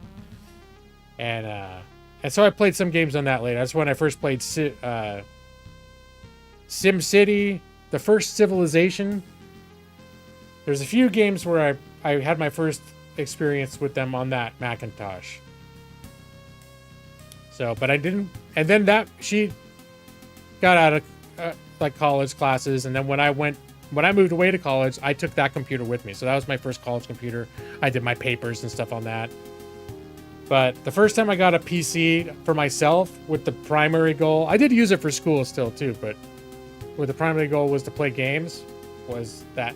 Actually, I'd already graduated, so no, I didn't need it for school anymore. That's right. I just got it because I wanted to be able to go on the internet, do emails, do other stuff. Actually, I don't remember if porn was a big thing at that point. It became better, but downloading a photo could take 5 minutes back when I got my first computer. All right, well, that'll be the first test. See if I just tanked. I just clicked away. See if I tanked my stream. Looks like I didn't. Used Apple computers in school. The only Apple you ever had at home was your Macintosh. Performa back in '93. I don't remember what the model was, but it was around then when we got the Macintosh. '93, your freshman year of high school. Maybe early '94. '93 was like my first year of community college. I started community college. And then I transferred to UCLA. And then you just say, oh, where'd you go to college? UCLA. I graduated from UCLA. Be like, I spent the first 2 years at Palomar Community College in San Marcos. So I liked community college, though. It was cool. I got to take lots of different classes. I enjoyed it. It's a low-stake environment to take. That's where I was like, oh, I'm going to try philosophy classes for the first time. And all these topics that were unlike anything from high school. I was so excited. And I loved it. I've taken learning all these different subjects and stuff. Anthropology, psychology, sociology, all these ologies. Great times for me. writing papers. The big switch up, we had a laser printer. We had a laser printer for the Macintosh. For the Apple IIc, we had a dot matrix. You guys remember dot matrix? The pages had like tear off ends with holes, like, and there were spokes that would feed the paper through, and it was all like perforated. Each page you had to tear off from the other page. Oh my god, that's so antiquated. That was so the norm. And the printouts looked like really crude. But that's what everything in the 80s, that's what everything looked like when you printed it. But laser printers looked like actual book print, which was amazing. Oh, you took a... Wait, what is CJ class? I don't know what CJ is. So, wow, that's cool, Mike. What year was that? Maybe I was there. I was... Let's see. I was at Palomar for about 2.5 years. I was a little bit taking my time. And then I had one semester where I didn't do well. I had to retake calculus. I think I had to retake my last trimester of calculus. Oh, criminal justice. That could be it. I never took criminal justice, but I was at Palomar from the fall of '92, or not fall. Yeah, fall, because I graduated high school in the spring/summer of '92, and then that fall I started at Palomar, and I think I transferred to UCLA in the middle of the year 1995, so I would have been there from 1992. 92, 93, 94. I guess I was there almost 3.5 years. That's the dangers of community college. It's sort of a low pressure environment. But I did have pressure from my parents. But I had a couple rocky semesters. Had to retake some shit. Oh, your hubby's got a degree in criminal justice. Okay, so CJ would probably sound more familiar to you. Criminal justice, specifically psychology. It was 2002, so I wasn't there. I'm trying to remember the psychology class. I took a class, a couple of classes, and I think he was the head of the psychology department, but I can't remember his name. He had gray hair and sort of a walrus-like mustache. Really nice guy. He reminded me, he looked a little bit like Mr. Bean. Mr. Bean from, Rowan Atkinson. If Rowan Atkinson had a bunch of gray hair back then. Anyways. He was cool, but I took psychology and social psychology, and then that was the end of it. And I took a bunch of philosophy and anthropology, all that stuff. You just stick with it. You switch majors to electronic engineering through Texas A&M. Okay. Arguably a more practical field of study, but I guess it really depends on what you do. All right. I'm really dragging my feet here. Trying to wait till Brad gets here. But yeah, so we missed each other at Palomar. But yeah, Palomar's cool. And my friends in San Diego that I actually, it was a friend who introduced me to Ultima 4. I drove him crazy going to his house on the weekends because I wanted to play it. Then I bought my own copy for my Apple IIc. But that's one of my friends from my D&D group, and that's the friend in San Diego that we used to go down for the weekends and stay at him and his wife's house and play board games. And when we went back to California, the only trip we've taken to California since we moved here, one of our stops was spending a couple days at their house. They live near Palomar, so I get to drive by and see Palomar whenever we go to their house. One of the ways we can go takes us right by Palomar. And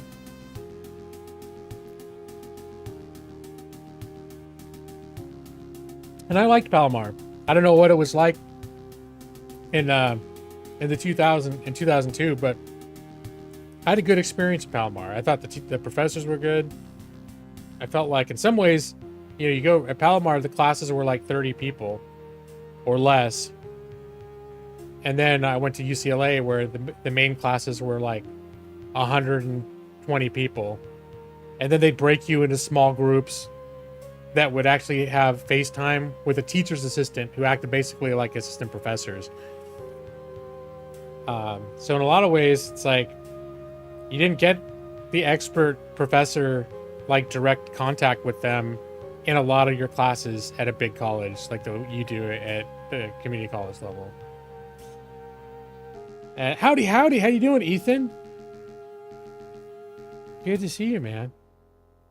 I'm playing SKALD against the Black Priory. I was saying it's like it's sort of like based on the old Ultima games, which were the first computer roleplay games I played. I remember being obsessed with Ultima because I was obsessed with Dungeons and Dragons, but I barely ever had opportunities to play it when I was that age, like 12, 13. And here was a game that felt almost just like D&D that you could play on a computer. Yeah, it has been a while. I think people aren't doing streams anymore. At least they're not doing my streams. I think there's a few people that show up to almost every stream, and then some people that show up to, whatever. A lot. They're sort of still regulars. Mike is sort of still regular. Ethan, it doesn't feel like it's been that long since you've been it's not like you've been gone for 2 years or anything. It's been maybe a couple months, not too long. But yeah, a lot of people get degrees and end up doing other stuff. Like you have a degree in broadcast journalism, but never panned out. Now you work at Walmart as a personal shopper.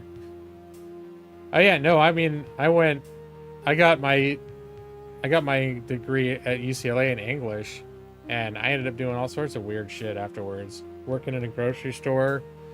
When I graduated, I was working in a grocery store as a shift manager, for like a cashier shift manager. I guess I did more stuff than that. But it was like a small grocery store. It's like a college grocery store almost. And then like I was a termite inspector for Terminix. And then I was like, I worked in a textbooks receiving for a university for a while. I did a lot of weird jobs, and they were just like, some of them I liked, some of them I didn't, but I was always struggling to pay rent. And it was not, at a certain point, like my car broke down and I couldn't afford to fix it. So I ended up moving back with my mom. And my mom had moved to Oregon during that period. So that's how I ended up living in Portland for the first time. And that's how I ended up like getting, and at that point, like I did temp jobs. I worked in like factories. I did plastic mold injection factory. That's probably my favorite one. It was like minimum wage, but it was kind of cool. It was interesting. It was boring, but like in a way that I liked. And what else? The main thing that I ended up doing, while I was doing that temp stuff, I got hired as a security officer at Intel. Intel, the Pentium, the chip manufacturer. They have huge campuses near Portland. And I was a control center officer. You know, when you see the movies where there's the room with all the monitors and computers and stuff. I worked in one of those. That was an interesting job. And then we would take turns. The people who worked in control centers would cycle, like each night one of them would do patrol, like be the patrol officer. So you get to drive the patrol car. You had the lights. You could turn the lights on and stuff. It was neat. I liked it.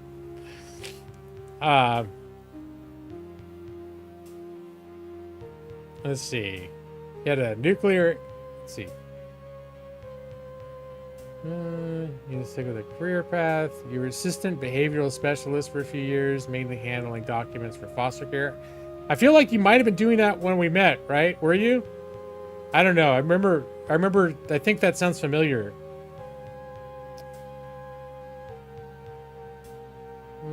Yeah, I was only met a couple months. That's forever in stream time. Yeah, that's fair.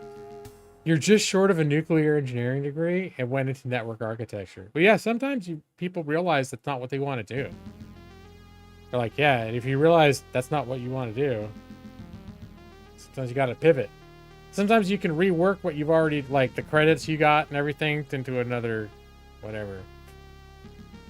Then you found opportunities to engineer for a fertilizer plant. Best career 360 of your life. Nice, man. Now you design machines that make Miracle Grow. I'm going to bet that's... I don't want to get too personal, but I'm going to bet that's kind of lucrative. And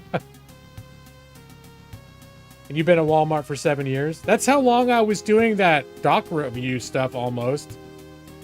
I guess that was more like 5, 6 years. That was legal-ish, the stuff I was doing when I met you guys, but it was real bottom-of-the-barrel legal work. And it wasn't steady and it didn't pay very much. Like, there were some times, because, you know, it was like the amount of documents, like they measured them by the inch and you got paid by the inch. And some inches went by real fast. And so there were times when I was making 25 bucks an hour.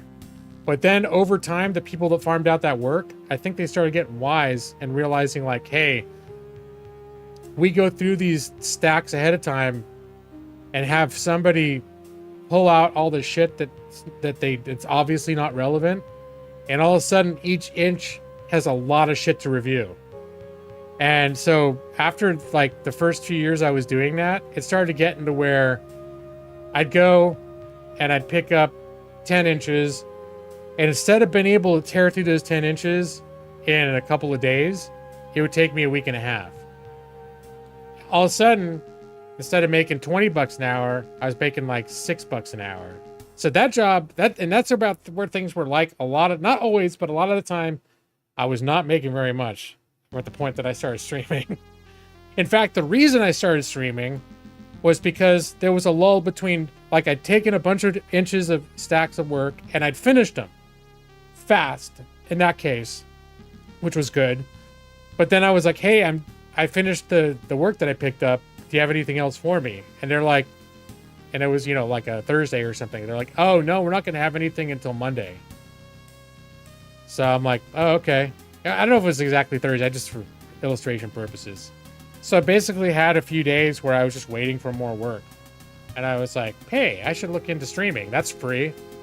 OBS is free. The video editors are free. Not exactly 6 figures, but you're pretty damn close. That's good, man. I'm not making 6 figures either. I'm not really necessarily even close to making 6 figures. A lot closer than I ever have been in my life, but still, not there yet. You still drive a Ford Focus, so you're saving money. You think about your future lately. You've been putting some of your paychecks toward 401k. Walmart matches up to 6%. I'm somewhere in the, yeah, I can't remember how much I'm putting in right now. We went over the amount that they allowed. Like, my job would match 5 or 6%, and I might be putting closer to 10% in. I'm putting much more, like, much more than the company will match, because for a lot of years I was self-employed and I didn't have retire, aside from Social Security at certain points, which is not, you know, you're not going to be taken care of from that shit all by itself. You need some other stuff. But a lot of the times, you know, I either wasn't making very much money, or the stuff I was doing was in, like, I was working contract work and it really wasn't, you know, there was no retirements stuff. So it really, and I had a couple jobs that had a retirement, but it really wasn't until I started this job that I'm at now, where I'm like, okay, I'm in my like mid 40s. I'm like halfway through my adult life, my working years, and I don't have a whole lot. I don't have a whole lot put away for retirement. And now it's like, you know, I'm 50. It's getting like, there are other people my age that are already talking about retire. Hey, I got enough money. I'm not retired at 55. Like, fuck you. No, I mean, no, good for you. Good for you. That's what I say. Good for you. I'm happy for them, but I'm like, fuck you in the sense of like, god damn, I'm probably going to be like 70 years old and working and like just work till I die. I don't know. We'll see. But I'm hoping to avoid that. But yeah, I'm paying a lot into retirement now to play a little bit of catch up for all the years that I wasn't. So the fact that you're doing that now in your early 30s, Evie, good for you. Don't wait till you're 45 or 50 if you can avoid it. You're kind of operating under the assumption that you'll live till you're 100. if you relied on your 401k, you'd be screwed when you're 80. Your dad retired in his 50s. He was a biology teacher. Well, I know like public school people, they tend to have pretty good pensions. Like certain jobs, like government, public jobs, public interest, and it seems like teachers in particular, like standard traditional teachers, they don't, and they make decent money. I feel like they make decent money too. Like, but they're not rich or anything, but they make reasonably comfortable livings. They get excellent retirement benefits. So, yeah, that's like being a teacher is like that. When you retire, you come out. Now, I didn't know you could retire at 55 and still do good, but it sounds young. But definitely, that's a profession to be in. You're looking forward to the day when you're so old that you can wave your penis at traffic, and instead of arresting me, the cops will say, "Come on, old timer. Let's get you home or you'll be safe." Your brother's debating being a teacher too, which is funny because your mom and dad were teachers. No, that was my original plan. Now, first I wanted to be a professor. I wanted to be an English professor or an English teacher. But when I went to college, I really liked the academic life, and I thought like, oh, teaching literature, especially at the college level, teaching literature or philosophy or something like that, just seemed really cool. Like I was like, I could do that. And then I found out like it's really fucking hard to get a job as a teacher, like a professor, especially to get one full time. They'll start you off where you have one class a semester and you barely make any money, and you have to spend the rest of the time doing temp jobs and shit. And I'm like, oh no, I don't want to do that. I don't want to.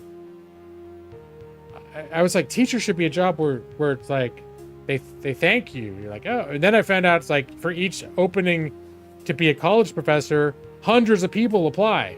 And I was like, whoa, shit. So like my chances of getting a job are almost nil. And if I get it, I'm not going to be able to like pay my bills on it. No thanks. Like I was turned off from that. Once I talked to people who were in academia, I was really turned off from that. But I was already like on that course. That was my game plan. But then before I decided to go to law school, I was aiming to get my teaching credential and I think I wanted to be an elementary school teacher. There's a whole middle ground where they're like from 6th grade to maybe 10th grade. I want to avoid. It's like I could be a 5th grade or under, or juniors or seniors in high school. It seems like the kids sort of even out a little bit when they hit their senior year. A lot of them, they stop being such freaks like they were when they were like 15, when they first hit puberty and they go crazy. Because some are still crazy when they're seniors, but it seemed like that they're a little more manageable. Really hard to get Gen Zers to read a fucking book. Well, God, Mike, that's one thing, because half of my D&D group are teachers. Actually, almost all of them are involved in education in one way or another. One's a research scientist for like education issues. 2 of them are elementary school teachers, and then my friend from San Diego, who the one I've mentioned a bunch of times, he's a sociology professor at like a university. He worked his ass off to get there, but he's tenured and everything else, so he made it. He's doing good. But he bitches a lot about how hard it is, like the people coming into colleges, and it's been getting worse. But it's just like, yeah, they don't want to have to do anything. They don't feel like they should have to do anything. They don't do anything, and I know that's always been a problem. I think that's always been a problem to some degree, but it's just like the level now, it's like drives him nuts.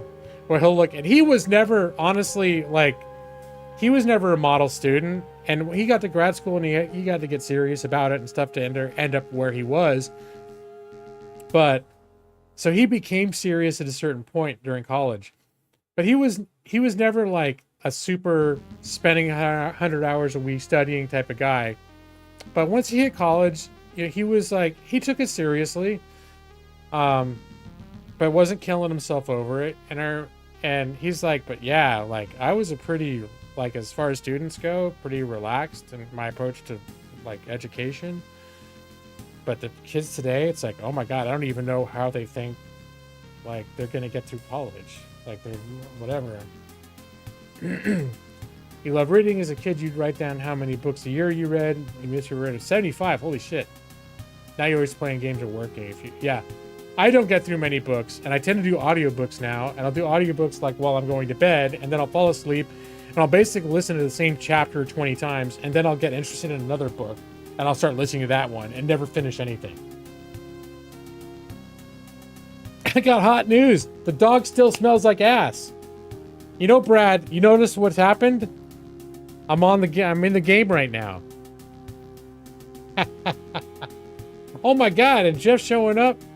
Buy at 1%. I guess that means Jeff's been lurking this whole time. And he piped up to let Brad know that he was here. But all right, Jeff, that's fair. Speaking of, you just reminded me, my phone is almost dead. I should be charging it. Where am I at? I'm at 28%. But that's enough that I should plug it in. Thanks for reminding me, Jeff. You have a book for you. You like sci-fi? It's called Revelation Space. Huh. Let me see.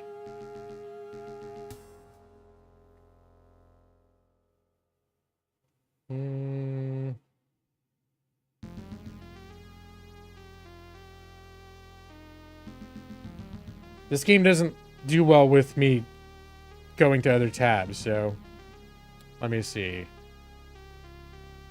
Revelation Space.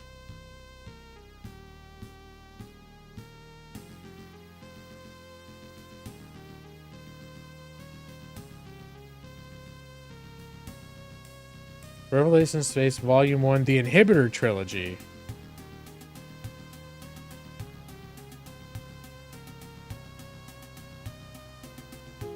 All right. Well, I think I'm gonna bookmark it, or rather, I throw things. I have like wish lists and stuff. I'm gonna throw it on the list to look at later. The one that I'm tentatively working through right now is called Children of Time.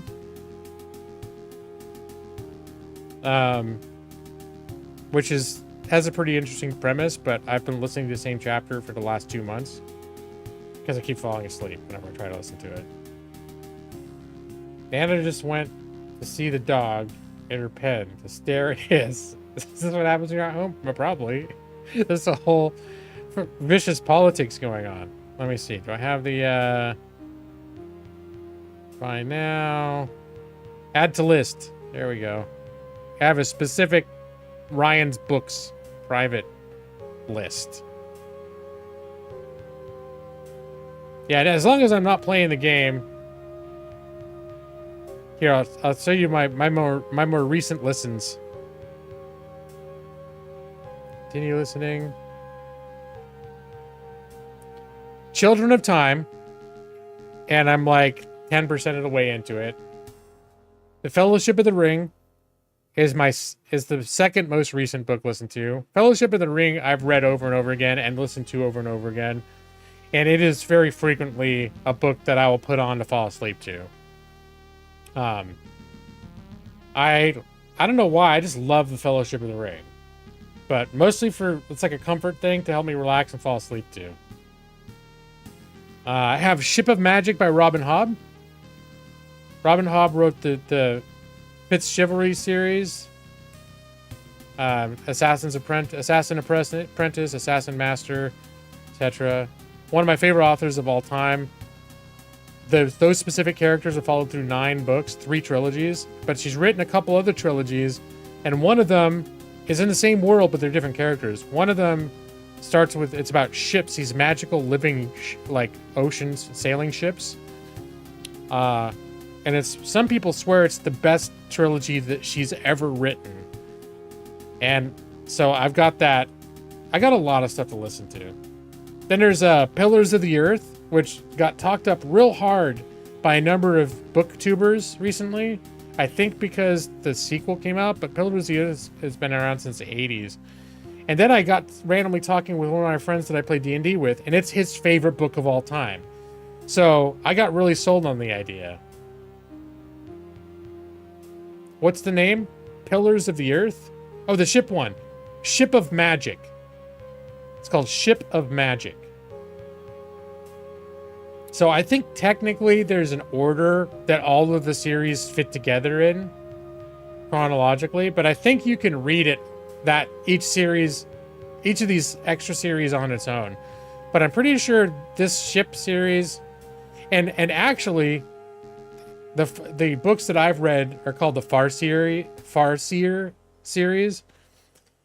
At the very end of the Farseer series, in the third trilogy of Farseer books, the author ties everything together. And so it unifies a lot of the characters and happenings that happened in the Ship of Magic series at the end of the Farseer trilogy. The magic ships show up, they are introducing characters. And I think one of the major characters from the Farseer series plays a role in the Ship of Magic series. And I think the series is not Ship of Magic. Ship of Magic is the first book. I think it's called The Live Ship Traders. Traders is the name of the actual sub-series. So, oh yeah, The Lonesome Dove. I'm not usually into Westerns, but holy shit, we're about a third of the way into that. Amanda and I both love it. That's amazing. And the reader for the audiobook is fucking incredible. The only reason I haven't gotten through that is because I keep saving it for when Amanda and I are on road trips. It's like our default book at this point. And during summer we do more road trips, and then during the winter we don't as much.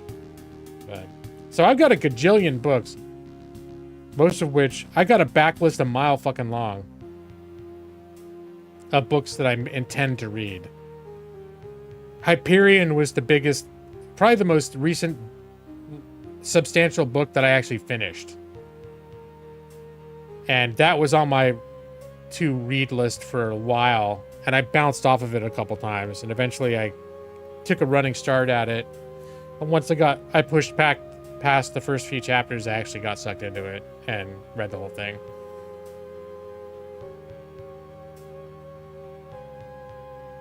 Oh, wait, Brad, I didn't realize that. You say you read all the Robin Hood books, but you think, yeah. And you're one of the people who prefers live ships to Farseers. And you're not alone. Like, I've seen that sentiment echoed. Like, if you look at the reviews on Amazon, or if you look at, like, one rabbit hole on YouTube I've fallen down are booktubers. There's a whole genre of YouTuber that just reads books and does book reviews. And there are a handful of booktubers that I really enjoy their content, and I really like what they have to say. And that's how I've ended up getting a lot of books in my library. That's how I ended up getting with the Western book. Now what's it called? I have to look at it again. Lonesome Dove. That's how I ended up getting Lonesome Dove. It's a guy who mostly likes fantasy, and Stephen King is one of his favorite authors of all time. And this guy did a video of like his top 5 books of all time, and like Lonesome Dove was like number 2 or something, or maybe even number 1. Like, I was like, holy shit, this gets nothing like the other books that he's into.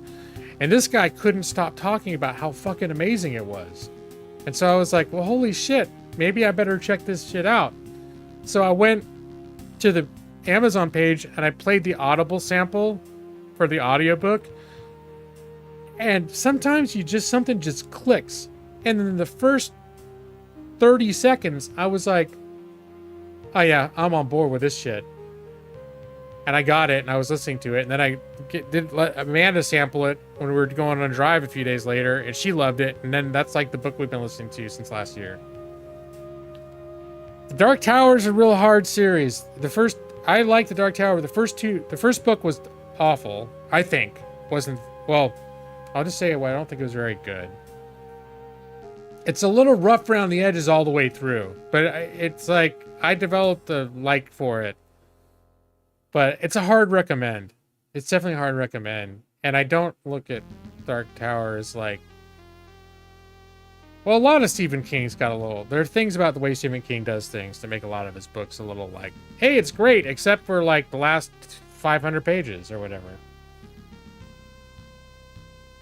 The way the Dark Tower wrapped up was a little weird. So Stephen King never knows where the fuck he's going. When he starts writing a story, he has no idea where it's going or how it's going to end. And that's one of the... He just sets up a bunch of characters, has maybe some vague ideas of where things might go, but basically lets the characters write the story. Like, the story just... Like, he's like, I don't know what's going to happen next either. It depends on what Roland's going to do. You know, I don't know what Roland... What he's going to do in the moment. And he writes it and it happens. And he's like, oh shit, so that's what happened. So... It's a very... so in some sense, it makes his writing, like his characters feel very real. And there's a really organic feeling to the way King tells stories that I really like. But it also means like, hey, sometimes these books take some weird turns. They go in stuff that doesn't... hundreds of pages of shit that doesn't matter. And either you like you like his overall writing style, and you're just like, hey, I'm all along for the journey. It's about the journey, not the destination. Stephen King's very much about journey, not the destination. Your dad loves King, so we just agreed not to really talk about it. I love King too, but I can understand where King is not for everybody. And I liked the Dark Tower series. And I kind of liked how it ties into other things. And I like all the meta shit about it. Like, in some ways, Stephen King is tied just about every book he's ever written is somehow tied into the Dark Tower series. I wouldn't believe this, but you're also extremely critical about books. I don't believe it, Brad. You don't seem the type. You seem like someone that would just sort of pick up whatever. Like, oh, what's this book? Fuck, I'll read it. And just get through it and go, yeah, it's all right. Boom. Next one. All right. You read The Dark Tower. At a certain point, I bought the audiobook for the first book again, thinking maybe I'll try to get through it. Maybe I'll try to redo it again, reread it. Because there's certain other books that he keeps writing that, like, you find out, like, oh, don't read that. Like, I think I wanted to read Insomnia, which I had no idea had anything to do with Dark Tower. And they're like, don't read Insomnia until you've read the entire Dark Tower series. And I'm like, well, shit, it's been 25 years since I've read the Dark Tower series. I barely remember what fucking happened in it. Not enough to be able to see what's happening in this book Insomnia. They're like, no, you won't understand what's happening in Insomnia. And so that's what sort of prompted me, like, well, maybe I'll just read. It's been a long time. Maybe I'll reread the Dark Tower series. And I got the Dark Tower, the first book. I just I couldn't stick with it. Couldn't. So out of character. Yeah, for you, Brad. You read a lot of books as a lonely teenager and made you a picky reader. That's fair. I would still think I am a picky reader. But there are things that I like because I like them. And Stephen King was someone that, when I was an English major, it was sort of like Stephen King was the type of author you looked at as like, oh, those are pulp authors. They're pop authors. You should read Thomas Mann, The Mountain, or whatever. It's like, oh, you have to read all these. You should read Ulysses by James Joyce. Like, all these hard postmodernist things with very advanced ideas that move literature forward in terms of technique and significance, and they're intellectually challenging, and you don't want to waste your time on this, like, pulp shit. It's just like basically binging TV shows on paper. And at a certain point, I got just fed up with all the intellectual books and like, oh, this is some very like cutting edge literary devices, and I don't give a shit. That's not fun to read. I don't enjoy it. And then finally I found out, holy shit, Stephen King wrote The Green Mile? Holy shit, Stephen King wrote Shawshank Redemption? I know we had this discussion. There are a lot of people that hate Shawshank Redemption, but I liked it. Stephen King wrote fucking Stand By Me? There's all this stuff there were some of my favorite movies that I was like, holy shit, Stephen King wrote those things? Maybe there's something going on with this guy that I dismissed him for too soon. And now I love Stephen King. Patterson, Tom Clancy, that's the real trash. I've read a little bit of Clancy, but never a whole book of him. Stephen King's better than Grisham. Grisham is one I tried to get into, couldn't stick. But yeah. Shit, 10:15. I'm on the game screen, you guys. I locked myself in my room because Millie got so crazy, but she hasn't been back since, so that's helpful. I should probably, before it's time to end the stream, let's watch the Pelican Brief for October. Is that on Amazon? Is that a spooky movie you'd like to watch during October, during our Amazon watch parties?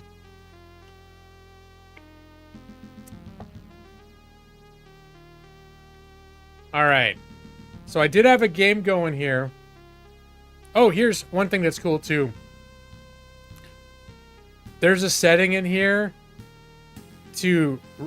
it's called the CRT filter for those that are too young to remember. Before, our monitors were thin, flat panels. They were big, deep tubes with very bulbous screens. Those were called CRT monitors.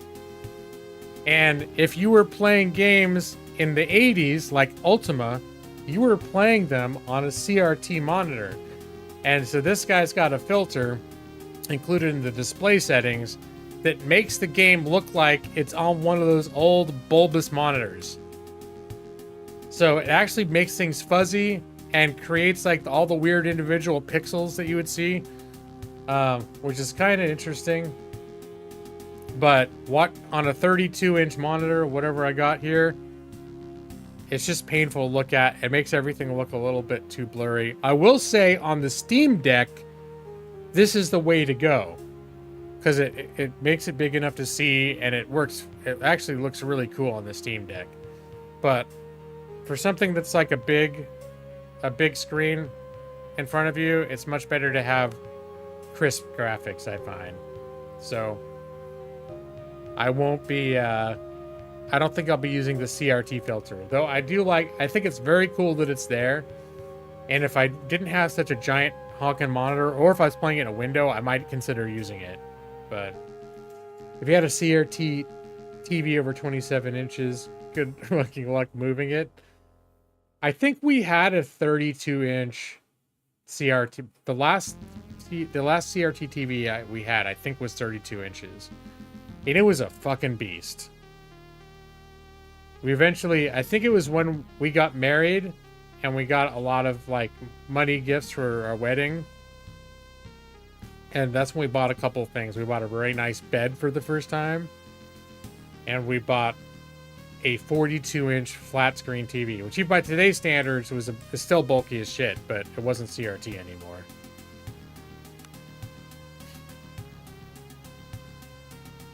Of course you did not check. Okay, I just realized that.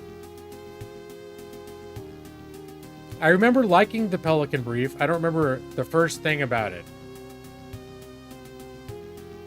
Alright, we're going to exit out of here. So, and then they've got different settings in here. So, like you can, up here, this is the default. This text can be a little bit hard to read, or a little bit tiring on the eyes. I wish there was an option to just have modern fonts, but, so they give you, visual side, the default is like this. You can have all caps, and then bigger all caps, smaller. So font 2 is the default. You can change the colors if you want to. I'm fine with the default. There's the background color. And CRT filter? Oh shit, no, okay. I thought there was a shadow too that you could choose. I could have sworn there was an option to change the shadow. So I think I'm gonna do everything default. Welcome to character creation. Start by picking a difficulty for your playthrough. Difficulty can be changed during play. So even though I've made a character, I'm gonna go through, because I know like Brad, you might be a little curious, or anyone's curious about like this game. So there's, I think by default they give you easy. I'm gonna go ahead and do normal. There's narrative, which is difficult. This mode is difficult for players who would like to experience the game's... Oh, narrative mode is the difficulty for players who'd like to experience the game's story and setting with a minimum focus on combat and grinding. Easy is like combat's forgiving and there's a little need to optimize character builds. Normal is the intended difficulty. There's only very limited artificial smoothing of certain dice rolls, etc. So, but there are different, and they sort of tell you like what's different about each one. So like here, attribute rerolls for player rerolls. So they're rerolling shit constantly. Attacks, skill checks, things like that. They're rerolling constantly to give you ample chances to succeed. And easy, you know, that, and then also enemy rerolls, they get less damage rerolls, miss smoothness, so all this stuff. Combat heal. Oh, a lot of this stuff disabled. No encumbrance. You can I think you can independently.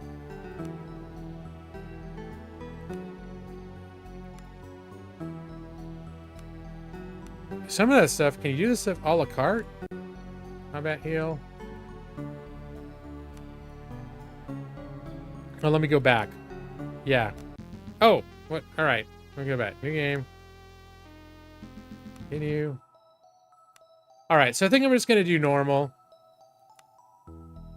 Next, select a class for your character. Classes define a character's role in the party by adding certain exclusive abilities. So this is not like some game where you just assign whatever skill points and any character can become anything.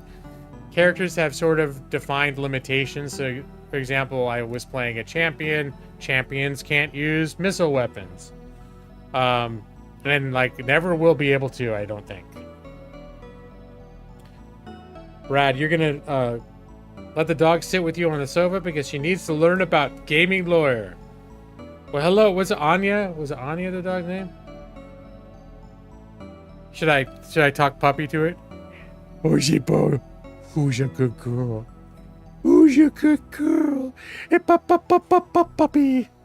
I'm probably gonna make Chauncey. If she pisses on me, I'll hold you responsible. Well, I certainly hope that doesn't happen. She hated puppy. Did she hate it or did you hate it or both? So there's Arms Master, which is just basically like a fighter. Battle Magus, which is like a fighter magic user. Champion, which is kind of like a little bit like a cleric. It's a cleric who excels in the use of blades and, or it's like a paladin. And the use of blades and armor while still having limited divine spellcast. Basically a paladin. She's growling, and I am also growling. Or you are also growling. Okay, Brad, that's fair. I'm gonna stop trying to speak directly to the puppy then. Did she really growl, Brad?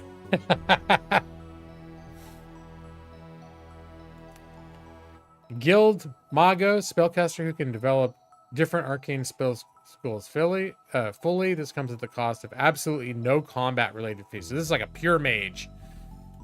Aerophant is a cleric who can develop all the different divine spell schools fully. So this is like a full healer class, full caster. Hospitaller is a cleric who serves as a frontline healer. Well armed and armored, they can stand their ground against overwhelming foes whilst also getting access to highest tiers of the body magic skill. So that's, I think there are 3 different healing or cleric magic schools, and this is one of them, and this one specializes on the heals and all that shit. So I think this is sort of like the classic, what would consider to be like maybe the classic Dungeons and Dragons cleric, where they are armored. They have some limited combat abilities, but they're mostly focused on healing. Very old school cleric. Like clerics in these, like 5e and other editions, a lot more versatile, a lot of different types. But this is the classic healer focused, armored healer that can be in the front line. But their job is still mostly to be a healer. She's chill as shit. Okay. Well, I'm glad I didn't upset your dog. Right now, Millie, as you see earlier, if she were in here, if she were not completely conked out, which she might be at this point, because when she does fall asleep, she falls asleep hard these days. She'd be sitting there growling at me and barking at me and wanting to bite me. So Officer is a warrior. It's a skilled warrior who serves as a force multiplier through their tactical skills. Issuing orders across the battlefield, they vastly improve the performance of their fellow party members. So this is still like a warrior focus, but I guess they have group buffs and stuff. They're like a leadership type of role. How hot is it, Hood Brother? I think it was in the 80s today. It was like 80 degrees. Now in Oregon, humidity is a little higher than California, so 80 feels a little more oppressive than California did.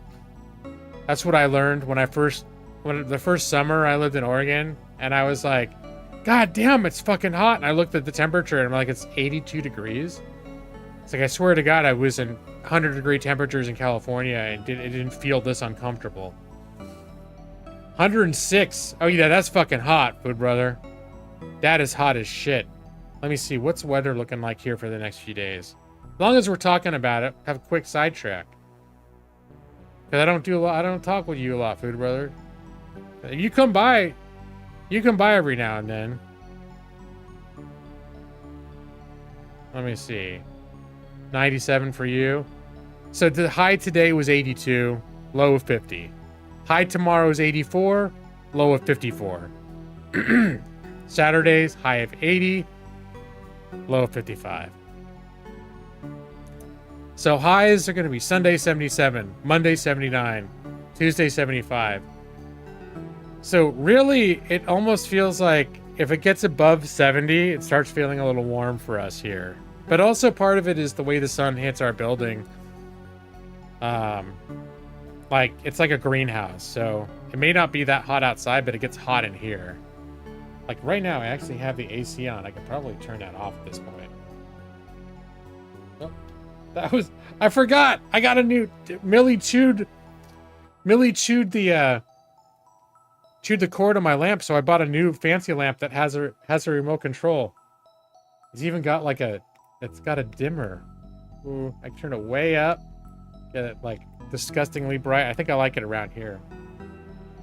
And it's got different temperatures. So this is like stark white, warm, medium. Yeah, so it's cool, but it's all in this remote.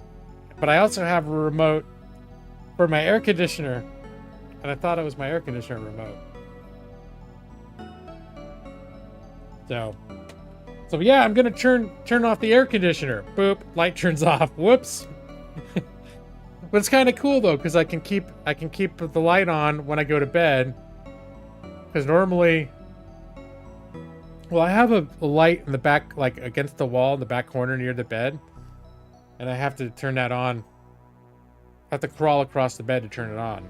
So sometimes I'll turn that on, then turn all the other lights off, then get into bed, and then when I'm ready, I turn that off. But now it's like I can leave this light on when I go to bed, and I can just dim it if I want to. Or I can go boom, just turn it off. Done. Turn it back on. Whatever. It's cool. Makes me happy. You love disgustingly bright? Yeah. Do I still... You still miss the Tijuana tacos? I don't think I've got the scene... I had that one scene for your birthday. But I do miss the Tijuana tacos. And I think there are places here. I think there are places in Portland's actually a good foodie community, and there are places to actually make good street tacos here. So, Now that you've planted the seed, I might see if I can seek them out. But I know there's like food carts are a huge thing in the Portland area, and there's like some massive. They're called pods. There's some massive food cart pods near where we live, and they eat like the one that we like to go to is massive. It's called Food Cartel. And it's got like 20 or 30 different food carts in it, and they almost always have like 3 different kind of like, there's like Mexican, I want to say there's some Central American, there's like a whole lots of different varieties. And those places, whatever they're specializing in, often are like super authentic.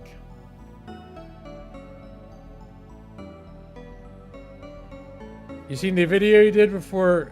All right, the video you did for your birthday with the Tijuana taco. Yeah, I found that on YouTube. Tacos are $2.50 now. Yep, I remember at the end of the night when they're trying to clear out. You come out of the clubs when the clubs are closing, and the tacos, the street taco guys and TJ. Tacos were at the beginning of the night. They were 2 for $1, still cheap. End of the night, they just need to offload their shit. 6 for $1, 6 tacos for $1. All right. You don't think it's good as LA for Mexican food? No, probably not. I mean, there's definitely a lot more going on in LA. There are huge Hispanic like regions of LA that are like, yeah. So no, you definitely gonna have more options in LA. I'm just saying that there are vendors in the Portland area that do authentic food, and they do it well. But you're not going to find as many options. One of our favorite places to get Mexican food now is a place that is basically identical to the kind of hole-in-the-wall authentic Mexican place that we used to go to down in San Diego when I lived in San Diego. Do I have a place for pierogies? No, If I get pierogies, it's like I just go to the store and buy them out of the freezer section. I don't think I've ever gone to a restaurant for pierogies. So I like pierogies, but I've always only had them at home. All right. So then, getting back to the game. So Ranger is a warrior, but specializes in ranged combat. Surprise, surprise. And then Thief uses stealth. Very classic. So there's some classes here that are super basic. Pierogies are Polish dumplings. Yeah, they're like potato. They're like, picture like a giant. Not would it be ravioli? I'm trying to think. It's like a giant stuffed pasta shell. Not giant, but you know. I'm trying to think it's the size of. It's like a dumpling, yeah, with mashed potatoes, but I think it's like a mashed potatoes with a little bit of cheese and onion. Yeah, Brad said it. It's mostly potatoes, but with a very, very prominently flavored by the addition of cheese and onions. So imagine cheesy onion mashed potatoes inside like a big dumpling slash like big pasta shell. They're good. I'm not gonna lie. I want one. Actually, now that I'm thinking about it, I kind of want one real bad. You cook them different ways. You can like fry them to get them crispy on the outside, or you can just steam them, or like so they're like they are more like an Italian pasta. You put like butter on top or sour cream. I'd say I agree fried is better. But yeah, oh my god, now I want some. Maybe we'll get some this weekend. It sounds so fucking good. Okay, now I'm gonna need to eat before I go to bed too, so I can't stream too late tonight because I didn't really have dinner. I had like a snack, But Millie was being such a freako that I was basically in Millie damage control from the point I got off work. I think I had some chips or something and a donut. We got some junk food this week. When Amanda was stressing about Millie having surgery, and we were both kind of stressed. And when she took that first day off, she just like, we got a bunch of shit, like just a like a bunch of comfort food and shit. Oh yeah, no, Food Brother, you mentioned that a few days ago, and yeah, I don't understand so you've had to take care of him, and then you lost your job. Like, it sounds like you're going through some shit right now, man. I'm really sorry to hear that, because I know life has, ever since I've known you, you've had your challenges and your ups and downs, and you had other shit going on in the last couple of years, like your own health stuff, and you had a stroke, right, last year? Anyways, Food Brother, I really feel for you, man. I got you in my thoughts. In September, okay. And your mom fractured her shoulder? Holy shit, dude. Okay. Yeah, man, I am sorry to hear that. That's a lot. That's a lot to deal with, dude.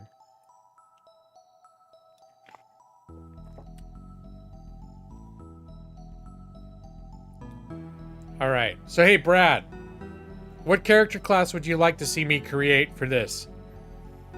Should it be a Lorik Hawk? Technically, I guess he could be different things. But if he's going to be Talons of Justice, either the Paladin class is well suited, or possibly the Officer class, because that also is about structure, or really anything. But I'm gonna give Brad first stab at giving input for what character class he'd like to see.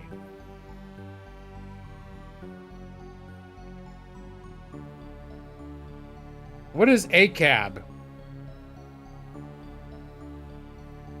On the bright side, your daughter got accepted to University of San Francisco. Congratulations, man. And hey, Keith, what's up, man? Good to see you too. Well, Feely, Food Brother, I'm very happy. Congratulations about your daughter getting accepted to the University of San Francisco. Does she have a field of study? I want to say that I remember the University of San Francisco having really good medical. Like, really good medical. Is that right? I mean, that was 30 years ago. But I'm trying to remember, like, I know that University of San Francisco was, like, especially good for certain, like, really well known for certain fields. And I want to say pre-med or med school was one of them. But definitely a well-regarded. Am I thinking of UC San Francisco? Okay, maybe I am. Then I don't know. 4.8, holy shit. Okay, so champion or Hierophant? Which one was Hierophant? The cleric who can... So this is the one that doesn't do combat at all.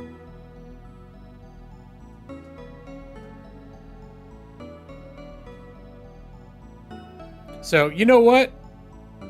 I don't know that this is... Because there's the Hospitaller, which is the armored frontline cleric that I think specializes in body magic. But this one is just all in. This one's all in with the magic.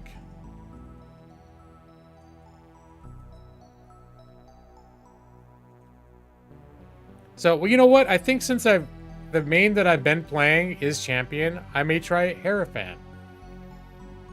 I would be tempted to go Hospitaller. I'm probably saying that wrong. Because I do like the idea of a somewhat tanky healer class that still specializes in being a healer. That's tempting too as a main, because that's more survivable. What do you think? Now that I've made this contrast between the Hierophant and the Hospitaller. You still feel like Hierophant is the way to go, Brad? I could definitely go that way. I'm curious to see how different it plays.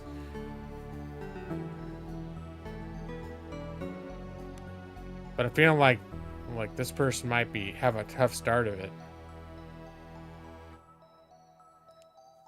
USF is expensive.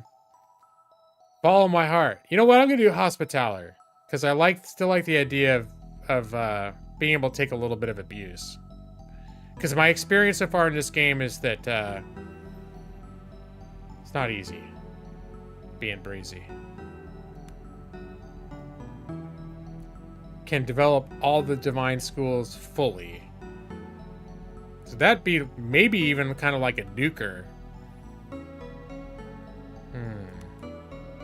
You know what? Screw it. It's like a very different contrast from what I'm already playing. So I'm gonna try it. Select a background for your character. Backgrounds add points and skills, influence, starting conditions, and narrative content. So Acolyte probably makes the best sense for someone that's going to be like a pure healer. You claim a connection with the divine that goes deeper than most, whether legitimate or not. You're always ready to dispense holy wisdom, be it imperial gospel or the profane ramblings of the heretic. That's probably what I'm going to choose because it just fits so naturally with the character class. It just would make sense. Of course, you could also be like, yeah, I was a courtier or I used to be a criminal, but I turned my life around. But really, it's like, why do I want bonuses for stealth and thievery to be a thief or to be a cleric? Now, being a courtier gives you awareness and diplomacy. That might not be terrible. A gilder, crafting and diplomacy, maybe not. A noble, diplomacy and lore.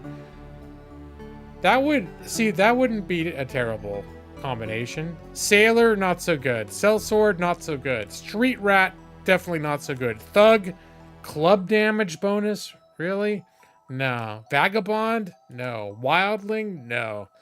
So I'm thinking Acolyte would make the most sense. Courtier with awareness and diplomacy is okay. I think really Acolyte or Noble, diplomacy and lore, those are the two that make the most sense. And I want to say attunement is like, I think that's like magic points. I think if we're going to go pure caster, I got to go Acolyte. Okay, now you distribute points to your primary attributes and skills. These go a long way towards defining your character mechanically. So really here, everything is 1 and you have 5 points to spend, and as a pure divine caster, this is your character's ability to read and react to the surrounding environment and people.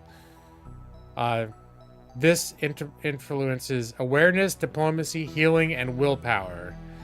So really, this is like, for a character that's focused exclusively on divine magic, it might be worth just throwing everything in there. I mean, everything helps. Fortitude, wounds, survival, like foraging, shit like that. Crafting and lore is intellect. Recall and analytical skill. Strength, I don't need at all. Yeah, I think I'm just gonna go hog wild in presence.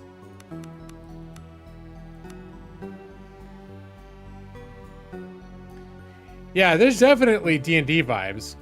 I mean, really, the old CRPGs too were very much like the guy that made Ultima.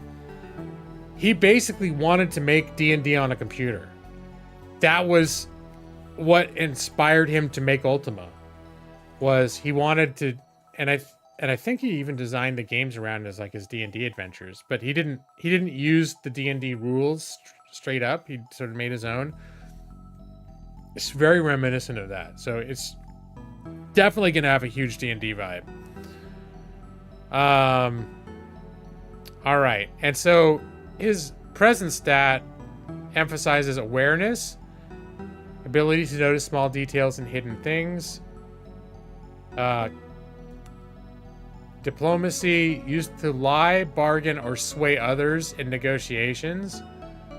It influences prices of merchants. And then healing. Healing is used in camp to increase the rate of wound recovery for wounded characters. It also influences the amount of vitality regained from healing potions, and is used in dialogue tests when dealing with medical issues and such. So for someone that's a dedicated healer, it could be worth pumping this up even further. Now, this awareness stat almost feels like it's something more like a rogue would use. Notice small details and hidden things.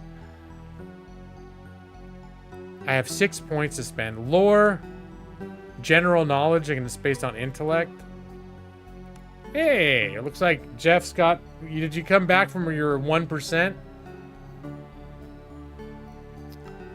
Survival is used to forge, because food is a thing. Food, navigate difficult overland terrain, and determines the character's general knowledge of nature. So this would be like if you had a ranger. Now the thing is, when you're playing, you swap out who your party leader is based on the situation. So if you need someone with diplomacy, like you could have your guy who's good at diplomacy. If you're out in the wilderness, like if you're gonna camp and it's foraging becomes important, when you set camp, you set your whoever your survival specialist as the camp leader. So you can really have people be specialized, and then maybe rely on other people in your group to be specialized in the other things. So it can be kind of probably a bad idea to try to make a character be a jack of all trades. So, but because presence is such a big deal for this guy, I think I am going to focus on healing, couple in diplomacy, and maybe 1 in awareness. I'll pump up all the stuff related to his primary stat, but with these focuses.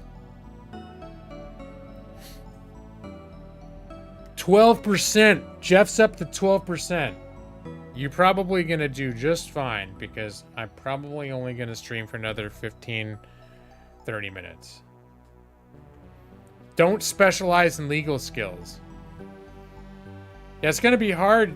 Well, I guess diplomacy is a little bit Lawrence Hockey. You know? Lore might have been possibly lawyerly. Oh, I still have 2 for primary stats. Oh, I maxed it out. Okay.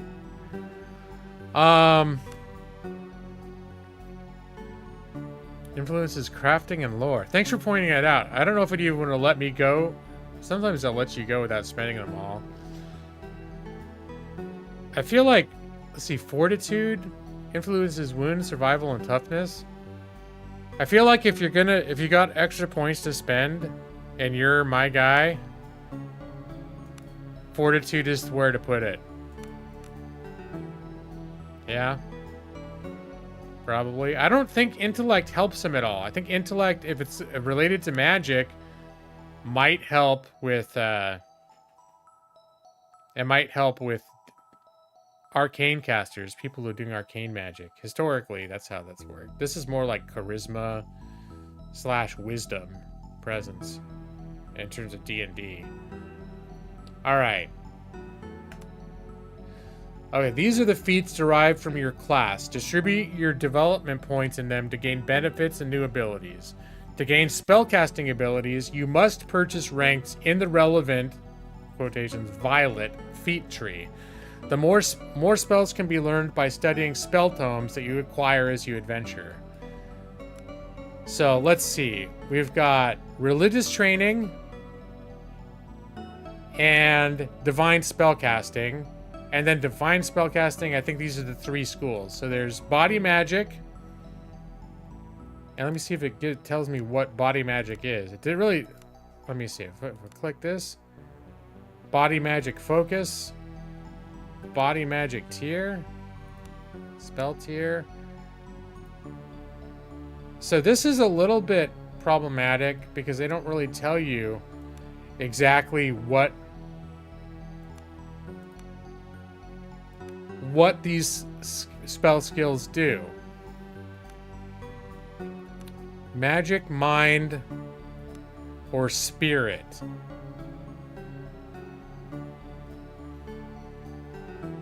And then religious training does things like increases your healing, increases your attunement. So this is like a good thing to spell aura radius increase.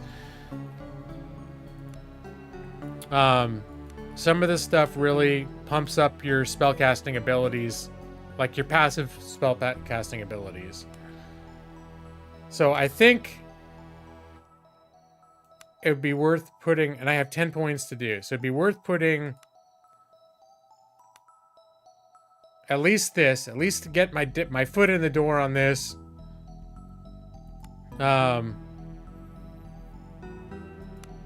get the spellcasting is the main thing for my class. And let's see, I need to do 3 ranks, and then I'll learn 2 spells from body magic tier. So I need to invest 3 points in order to get any magic spells. And I think this is the healing the healing one, so I'm gonna do that. I'm gonna do 3 here.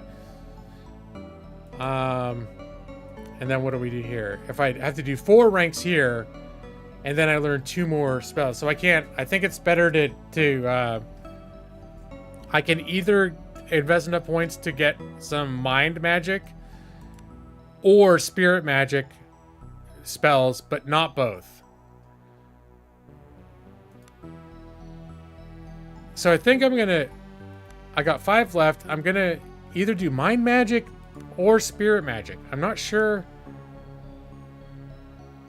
I'm gonna try mind magic, because I'm hoping that one of these classes has to do with give me some attacks, and I'm not sure which that will be. Well, you know what? Maybe when it lets me choose, I can come back and if I want to and re-choose. But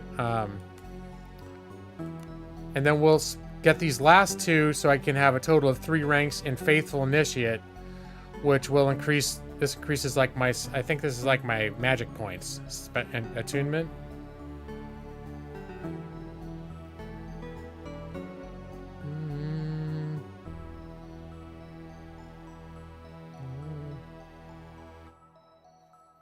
Oh yeah, Brad and his green screen paper. He hasn't. I don't think he's had that in a long time. Tossed it one of your moves. Yeah, you'd never be able to get another one of those. It was a huge investment.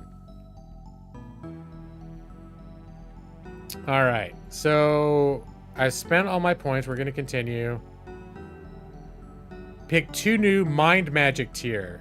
Aura Fear, Clear Senses, Fortify Awareness, Fortify Will, Instill Courage, Sublime Protection.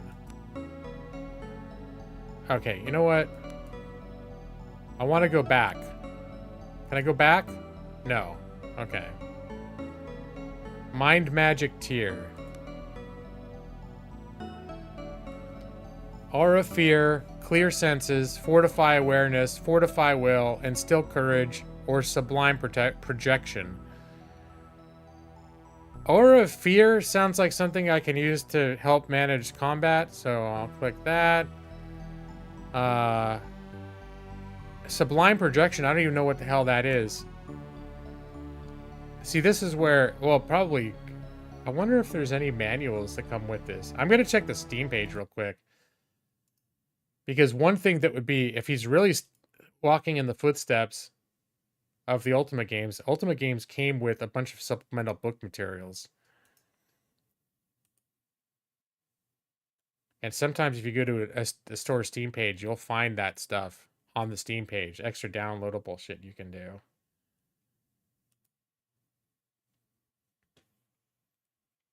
SKALD.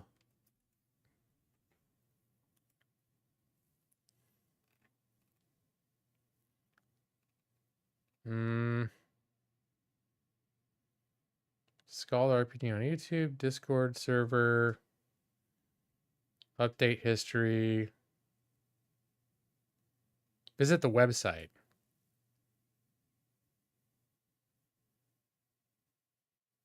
This is the website? What?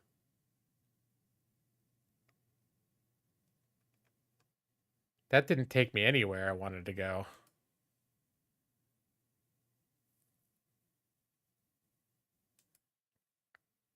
All right.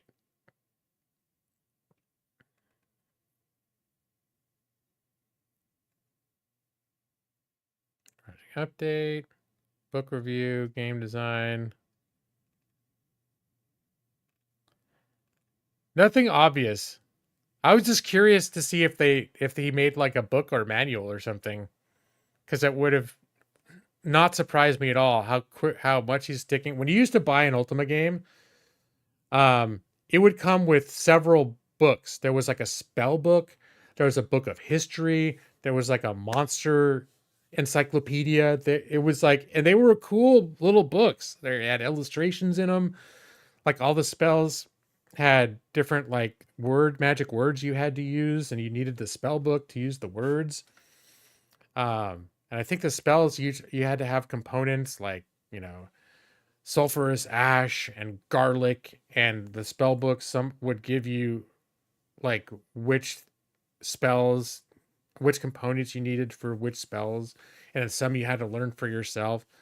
They don't have all that. I don't think they have that level of spell design, but when I used to play Ultima, it was pretty cool.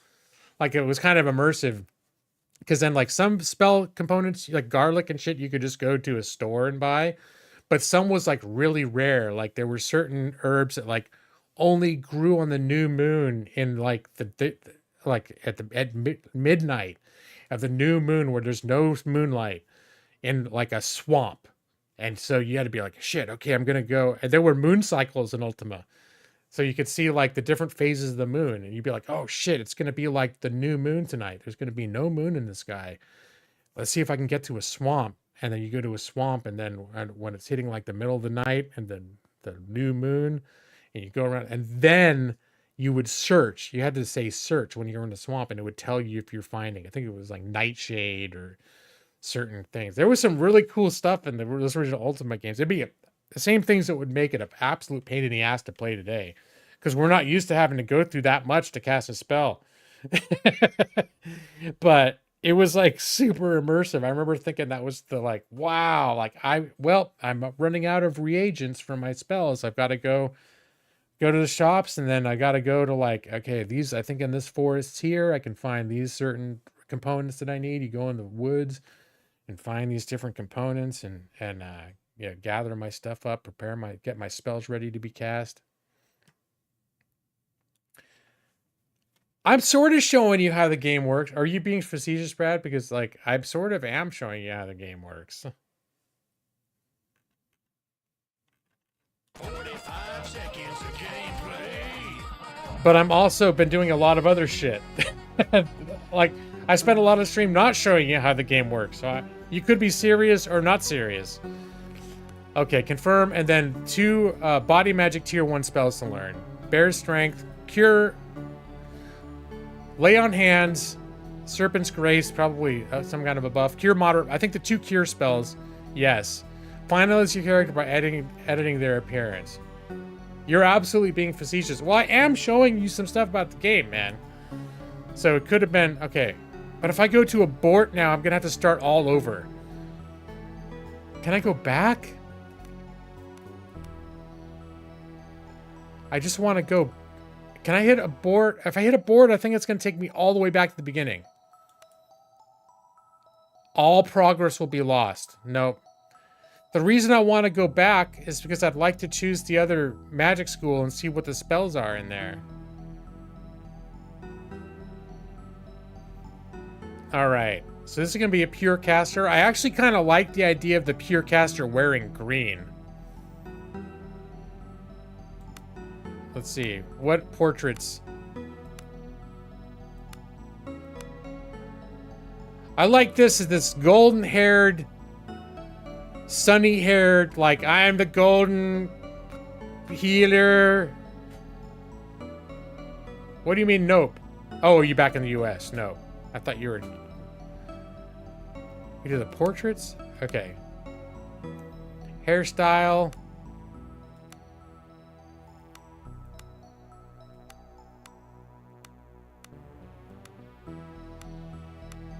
I actually like that to represent him. Facial hair. I'm gonna say this guy doesn't have any facial hair. So there's a... Wow, there's a lot of options for facial hair.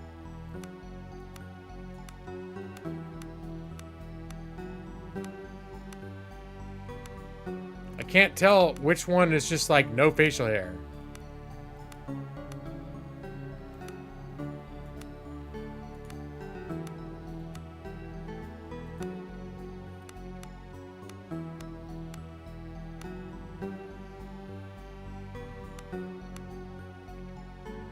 It probably doesn't really matter. All right, hair color. Yeah, we'll keep it as that, matching up. Skin tone. No, that's fine, just the regular, whatever. Main color. All right, so this is where his, I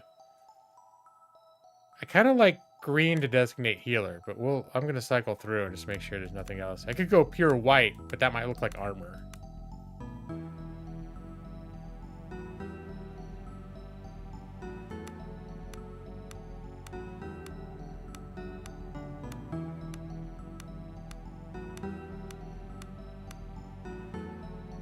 I think, yeah, you know what, like a white mage.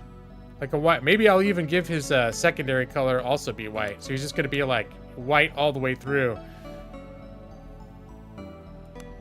Or should I give him some other, maybe I'll give him, let's see. Here, there's some green pants. A white tunic.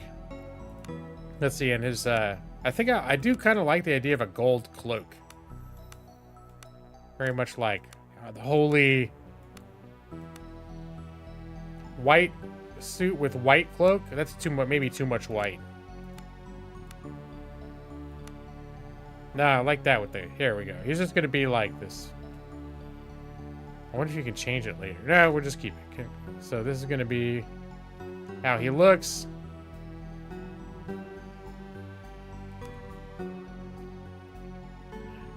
Type in name. He's gonna be Lawrick.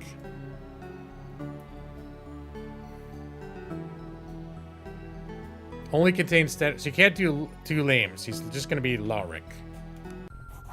Ooh, prologue. We're playing, Brad. We're playing. On the wine dark raging seas of the Outer Isles. And I think you can point at this stuff. Outer Isles. Concept.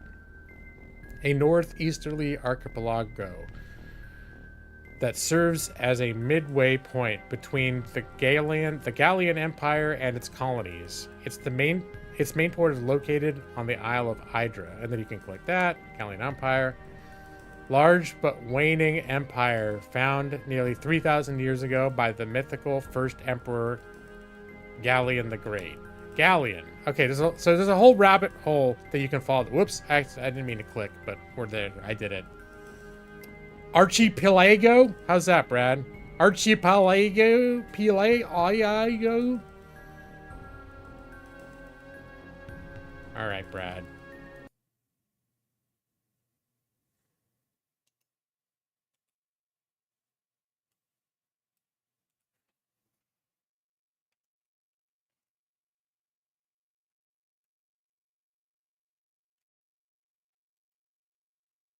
Archipelago. Archipelago. Archipelago. Archipelago. Archipelago.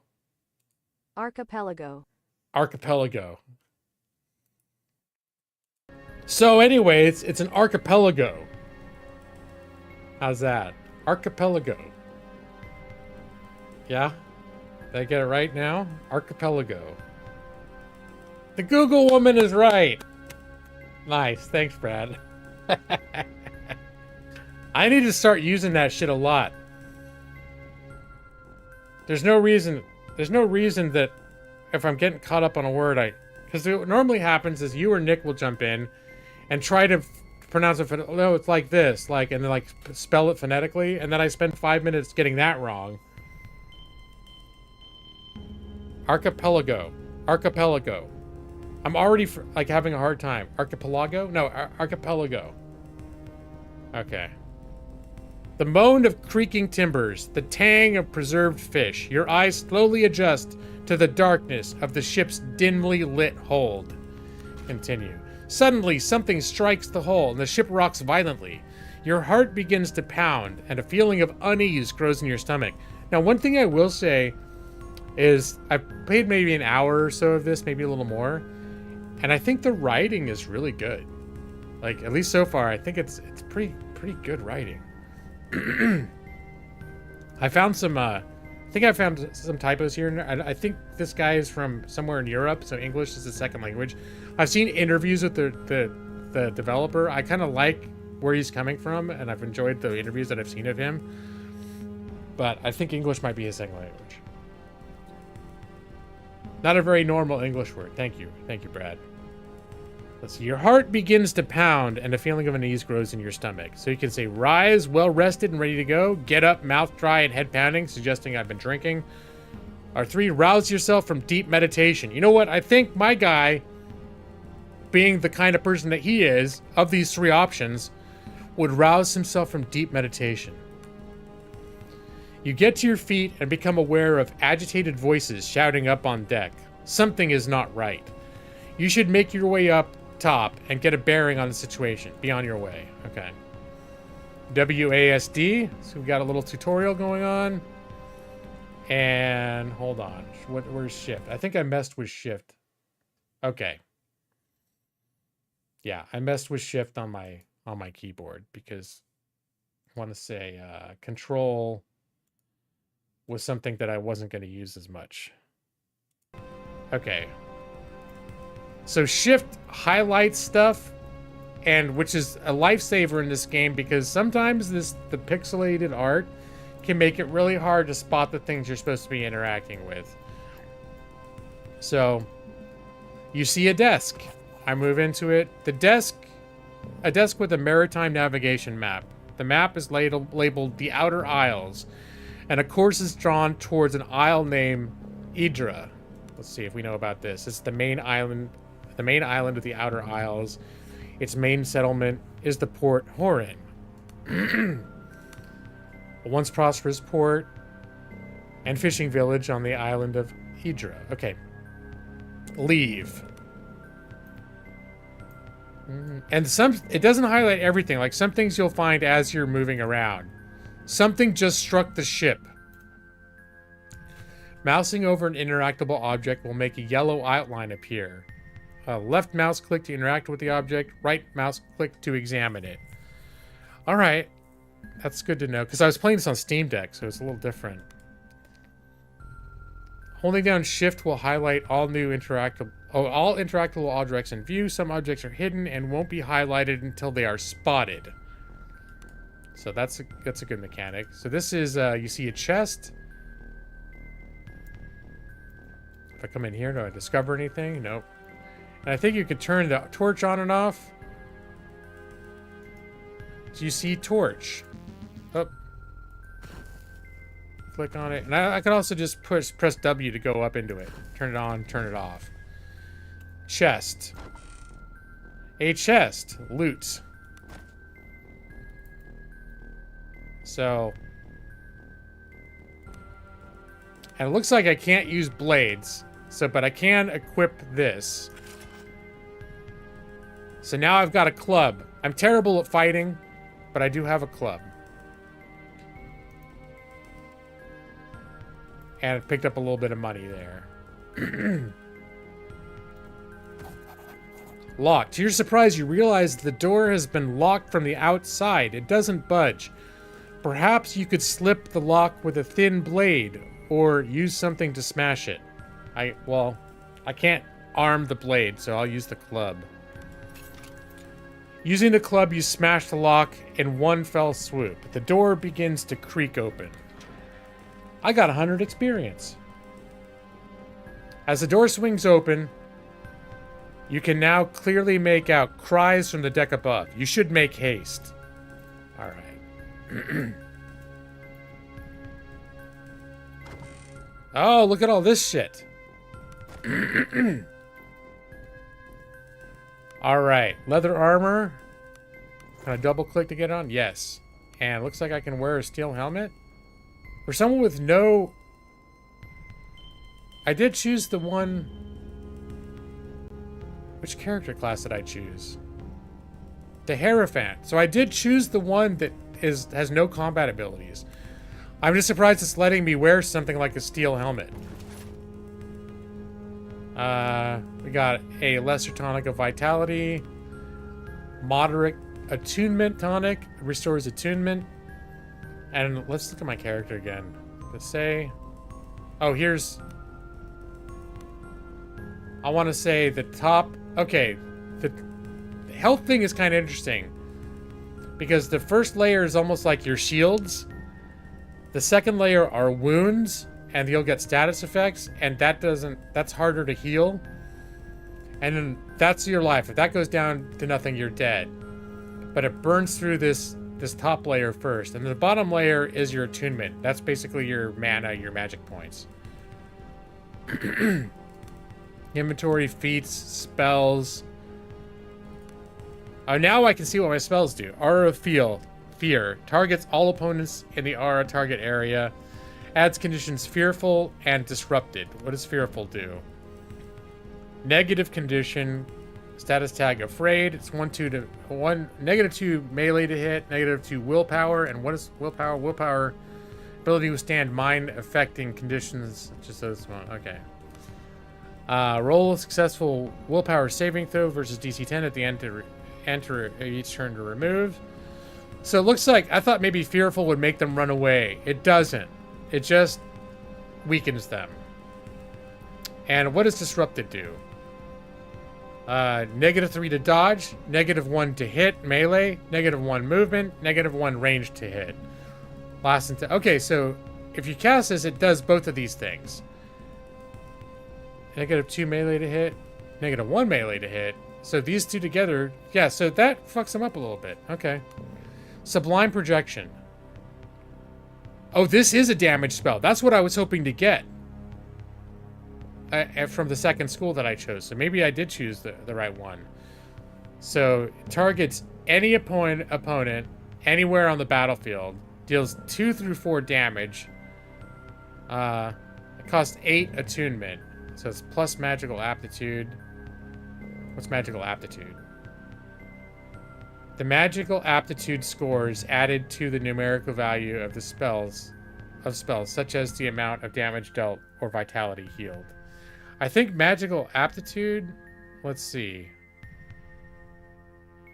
My magical aptitude is 4.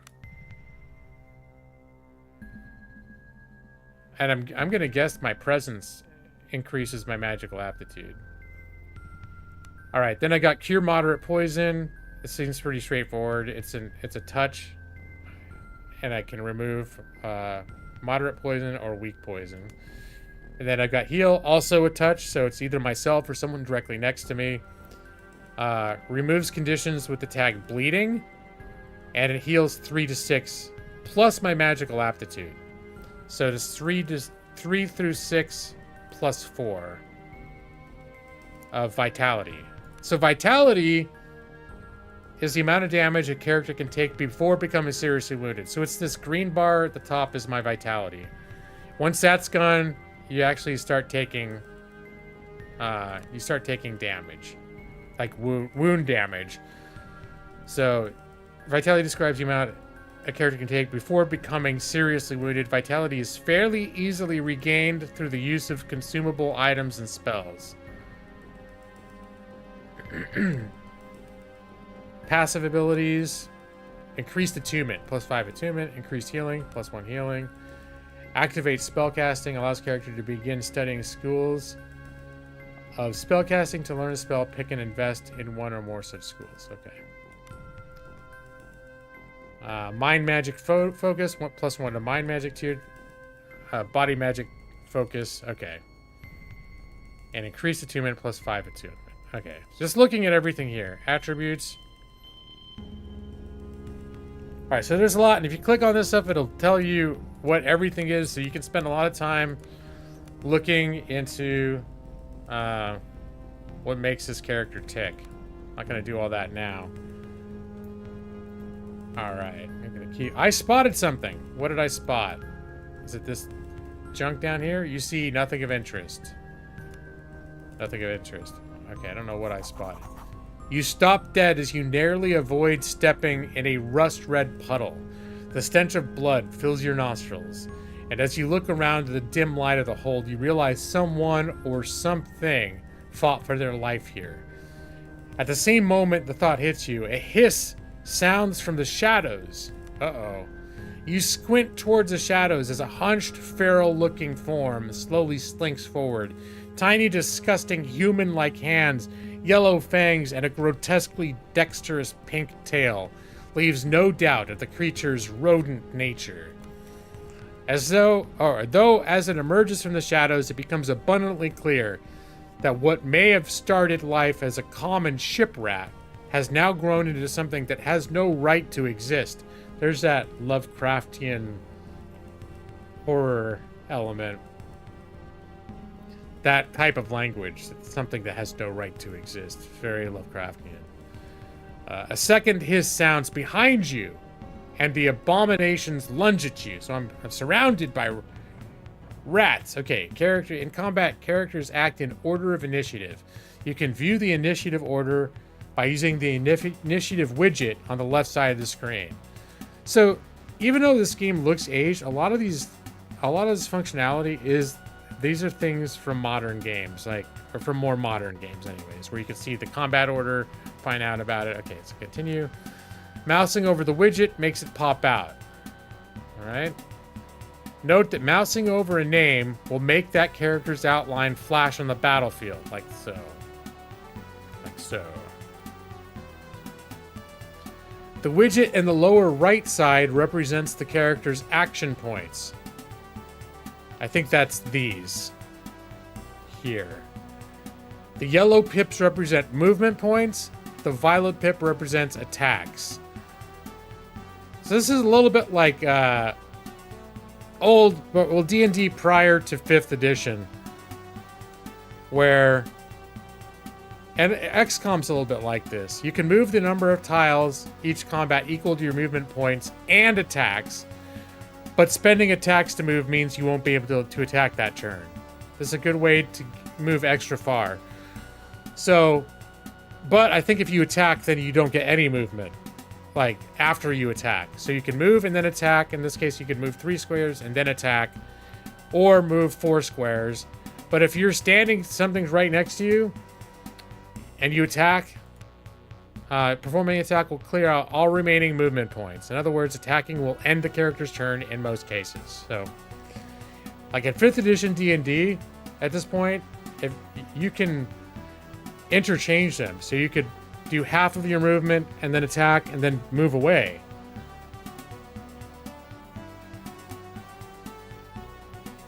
Tactical view. Pressing shift in combat brings up the tactical overlay and makes it easier to see the exact positioning of your characters and the underlying grid. In the settings menu, you can toggle the tactical overlay to always be on during the player's turn. Draw steel. Deploy your party. So the first thing you do is you get to choose where you start. And if you have multiple characters, you can set them. I think I'm going to move him back as far as I can. But keep it so only one of them can combat me at a time. Create a little bottleneck here. Begin. I'm weakly diseased. Can I click on that? Can I hit C to look at my character? Yes. Weakly diseased. What does that do? Negative condition. -1 agility can be removed by magic. Okay. So let's see. I can perform an attack. I did 3 blunt damage. Okay. I'm getting hurt. I think I'm going to try casting a spell. I can do combat maneuvers. Imperial Litany. I don't know what this is. I'm going to have to look at this later, but I'm going to skip that for now since I don't know what it is. I think it's something that maybe everybody gets. Okay, spells. I'm going to try The aura of fear.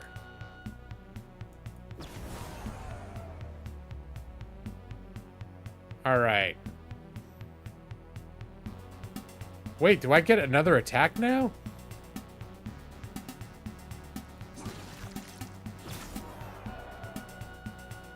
Okay, I'm starting to get a little more hurt.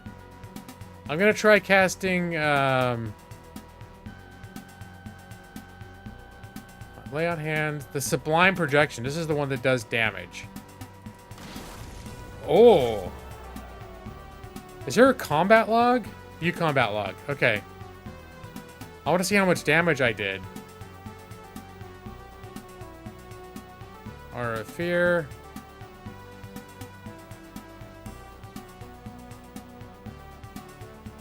Does it not have? Oh, here we go. Sublime Projection. It did 8 points of damage. All right, so really, that's a shit ton more damage that I can do with my club. But it's burning through my mana like crazy. I'm gonna go for it. I'm gonna do it again. Because I think this is sort of like a tutorial stage, so...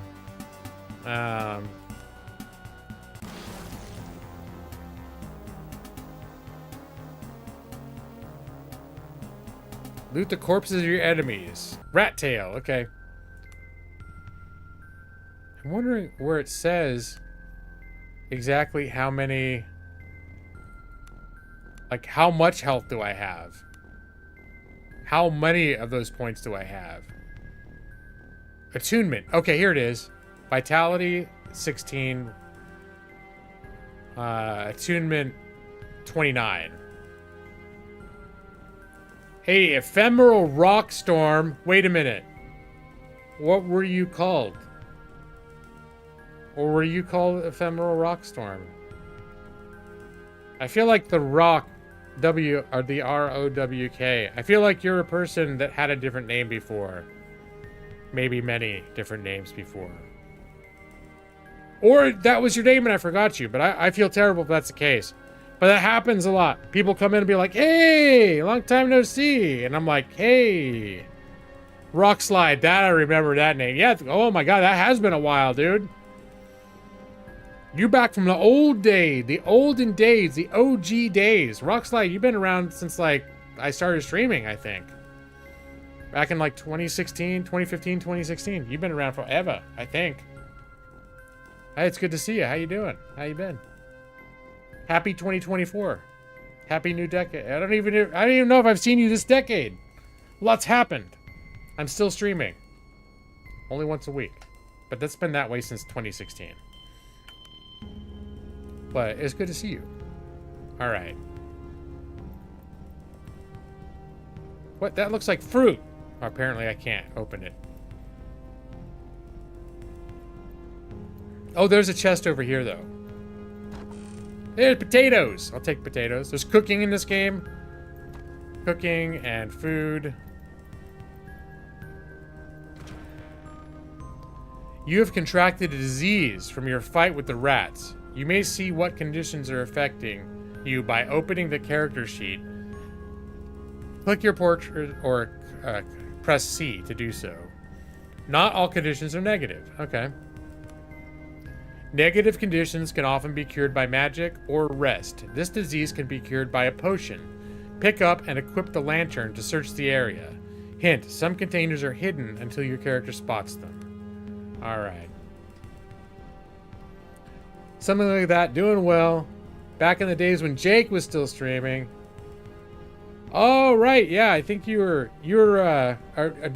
Dark Jake regular. I mean, I definitely remember you, and I know you've been in my streams too.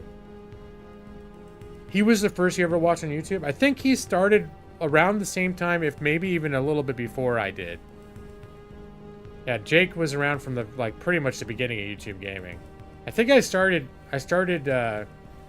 in fall of 2015, which was a few months into the first YouTube gaming. But yeah, it's the very beginning of that. And I was sad to see Jake stop streaming too, but you know, life happens. I know that. There's been a few times where I've almost stopped streaming. I see a lantern. I'm gonna pick that up, and then I think I have a button, a shortcut for the lantern. Yeah. Exit. I spotted something. What is it? It's a barrel.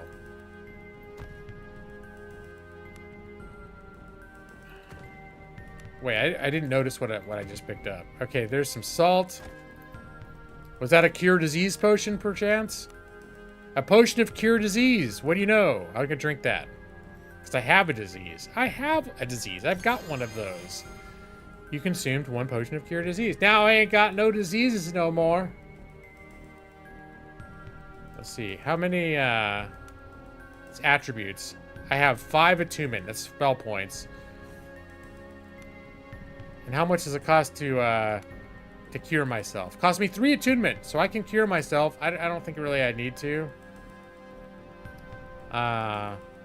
What is a cascade? When a spell caster tests their aptitude against cascade, if they succeed, they get to take another action. Oh, I didn't realize what that was. I wondered earlier I cast a spell and I was still able to act afterwards. That's a concept I haven't seen before. I'm not used to seeing in other games. That's a... Alright, so a caster can cascade a number of spells together equal to their max cascade attribute. It's a maximum number of spells a spellcaster can cast in a single turn due to the cascade effects. Alright, so wait, what was that called? Max cascade attribute. That'd probably be here.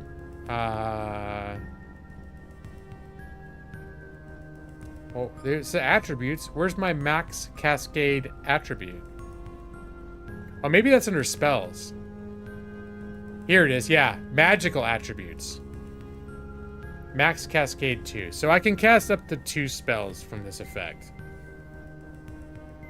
The cascades are a mountain chain not far from you. No, I'm aware of that, Brad, but thank you. I appreciate it. But I think it means something different in this game.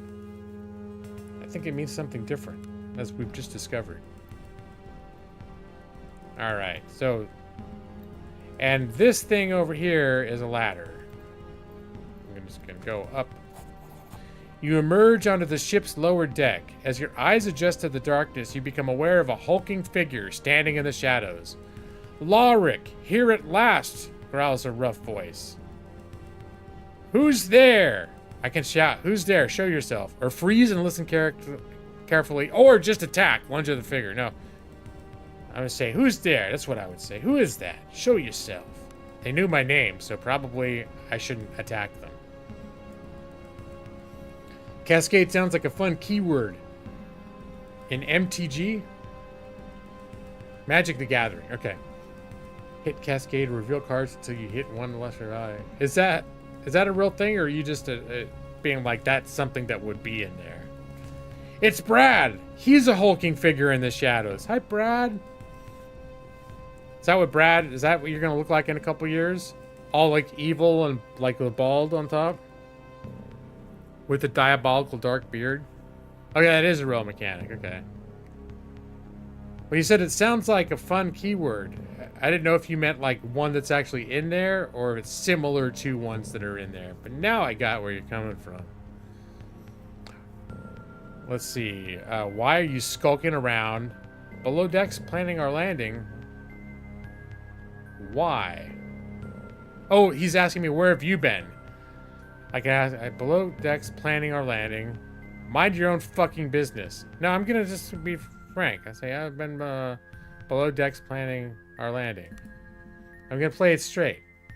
Because I'm a gentleman. Not a rabble-rouser.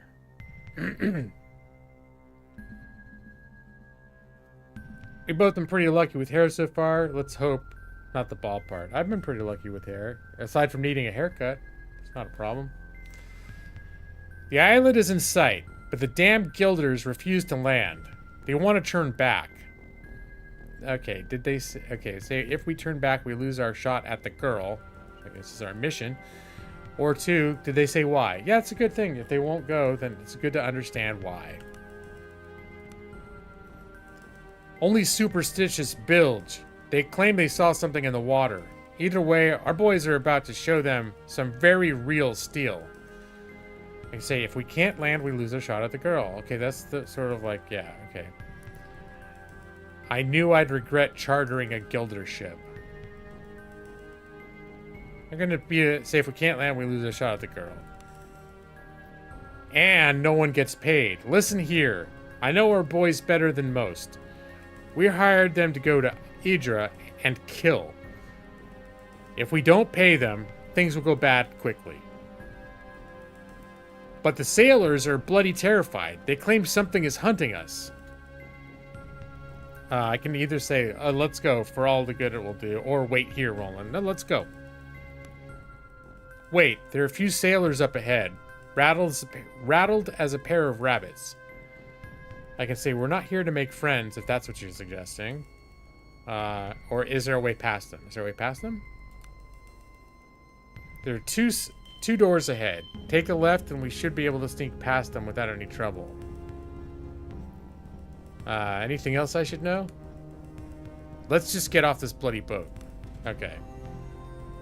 Motioning for you to take the lead, Roland falls in behind you. From above, agitated shouts can be heard. You've added a new character to your party. Press Q or the character portrait to swap party leaders. The current leader's attributes are used in tests outside of combat, such as awareness or stealth. Familiarize yourself with the attributes and abilities of your party members and have the right character take the lead depending on the circumstances. When a new member joins a party, they level up to your current level. Because of this, we now see a level up icon on your new party member's portrait. Now, one thing that I did to distinguish is they don't always stay your level, but when you get a new character, they bump up to your whatever your level is. But characters gain their own experience, and you can gain levels separately from them. And you also don't always have, you collect enough people, some of them stay at camp. It's like Baldur's Gate a little bit. So you don't always have everyone with you, but unlike Baldur's Gate, in Baldur's Gate, I think everyone levels with you. There's no like, I think that was the case. So if you gain levels and you pick up someone at camp, they also gain levels, or whatever levels they would have gotten if they were with you.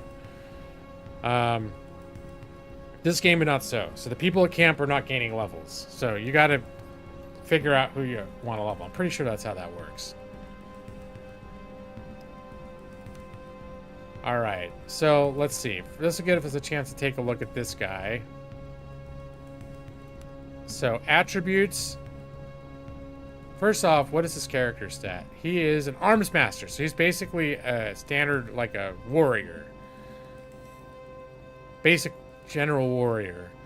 Strength, presence, intellect, fortitude, and agility. His stealth is shit.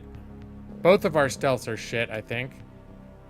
So neither actually mine is 0 and his is 1, so he's slightly better than me. He's got survival, athletics. All right, so if we're gonna try and sneak, he's probably the person to put in front. Not by much, but he's a little better than me because he's got a higher agility.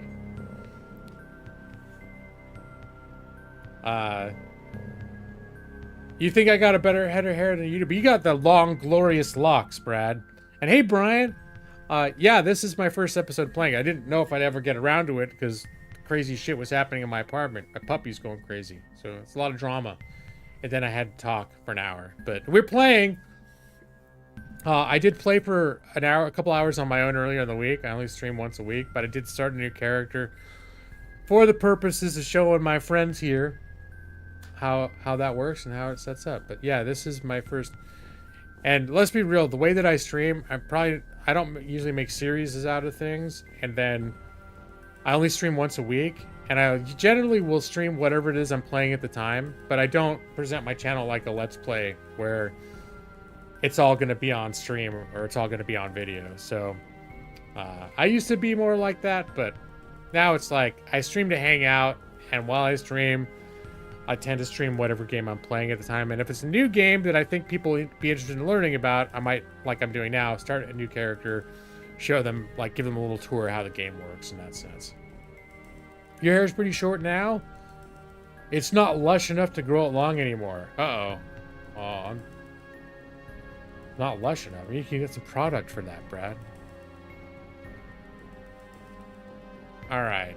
So, but this guy needs to level up. His attributes are set. Feats are what we can do up. So, the armsman... First off, let's see what he's carrying.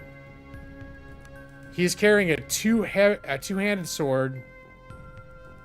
And I think he can use ranged weapons. I don't think I can. Wait, can I? Hold on. Let me put this stuff back.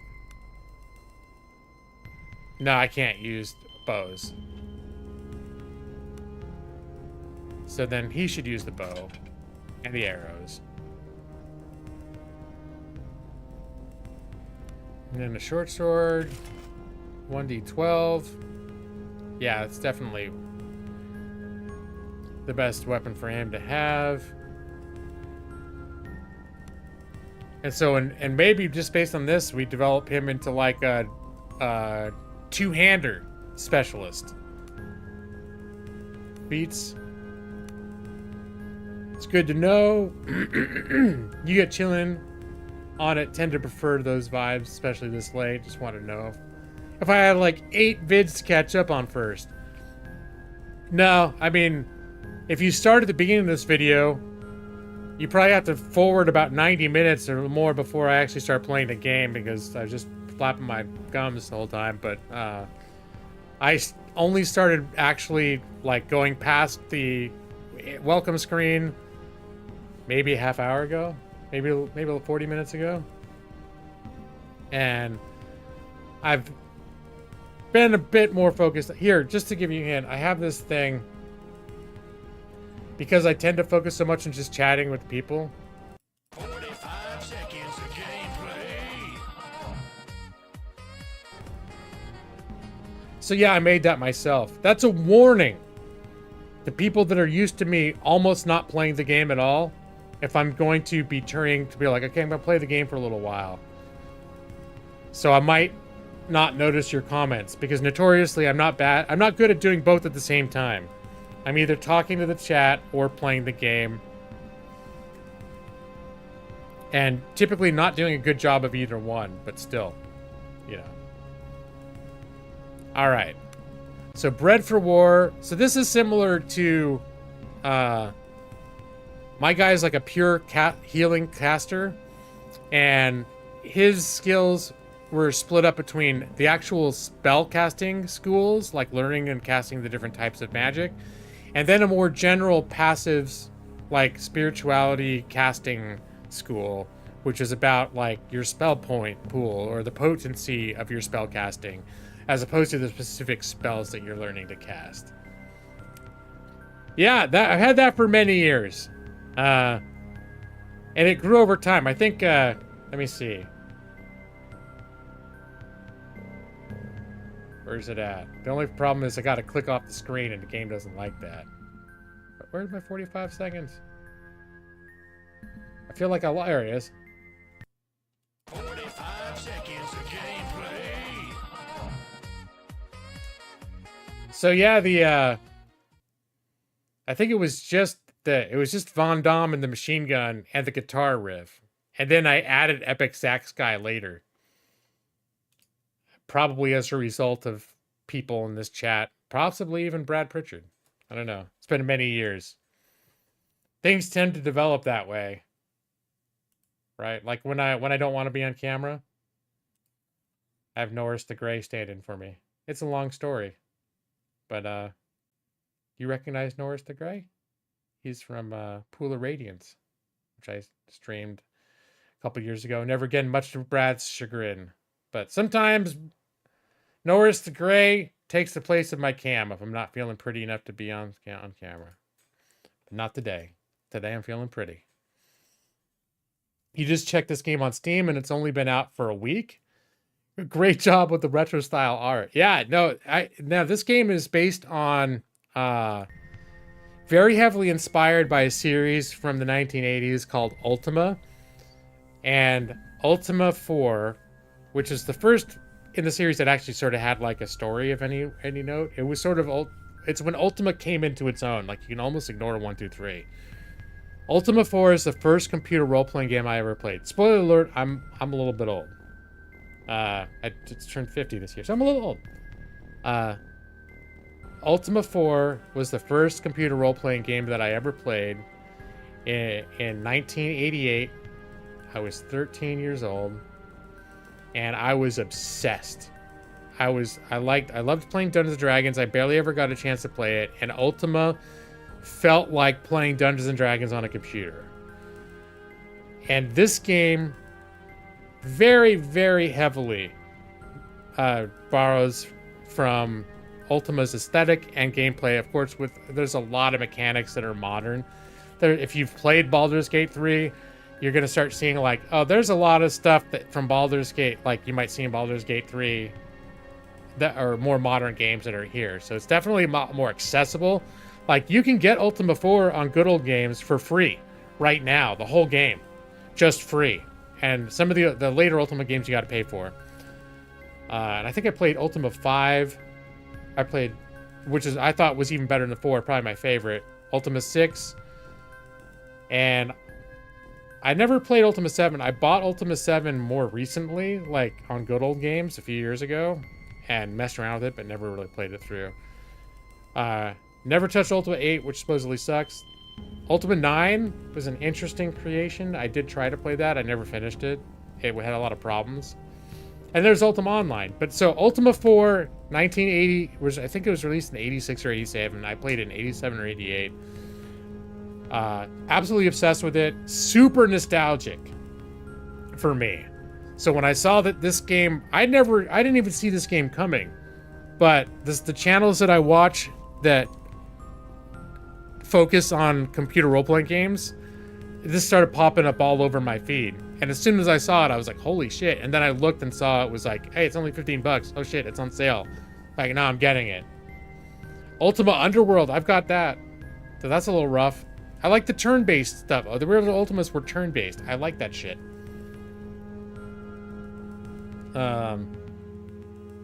So, alright.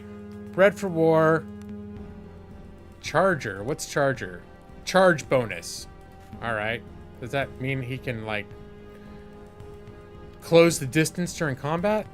That could be helpful. And then this is increased toughness, increased vitality. Not today.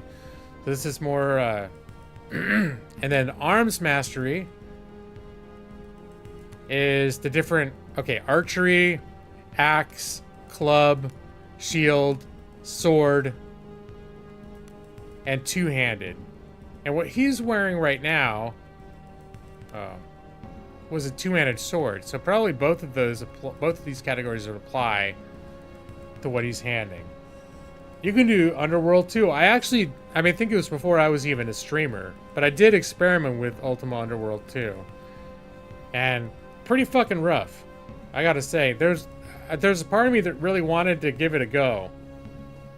But I put a few hours into it. It's a little bit like also like playing Daggerfall, except it's better crafted for just the dungeon that you're in. Whereas Daggerfall is a much more expansive game.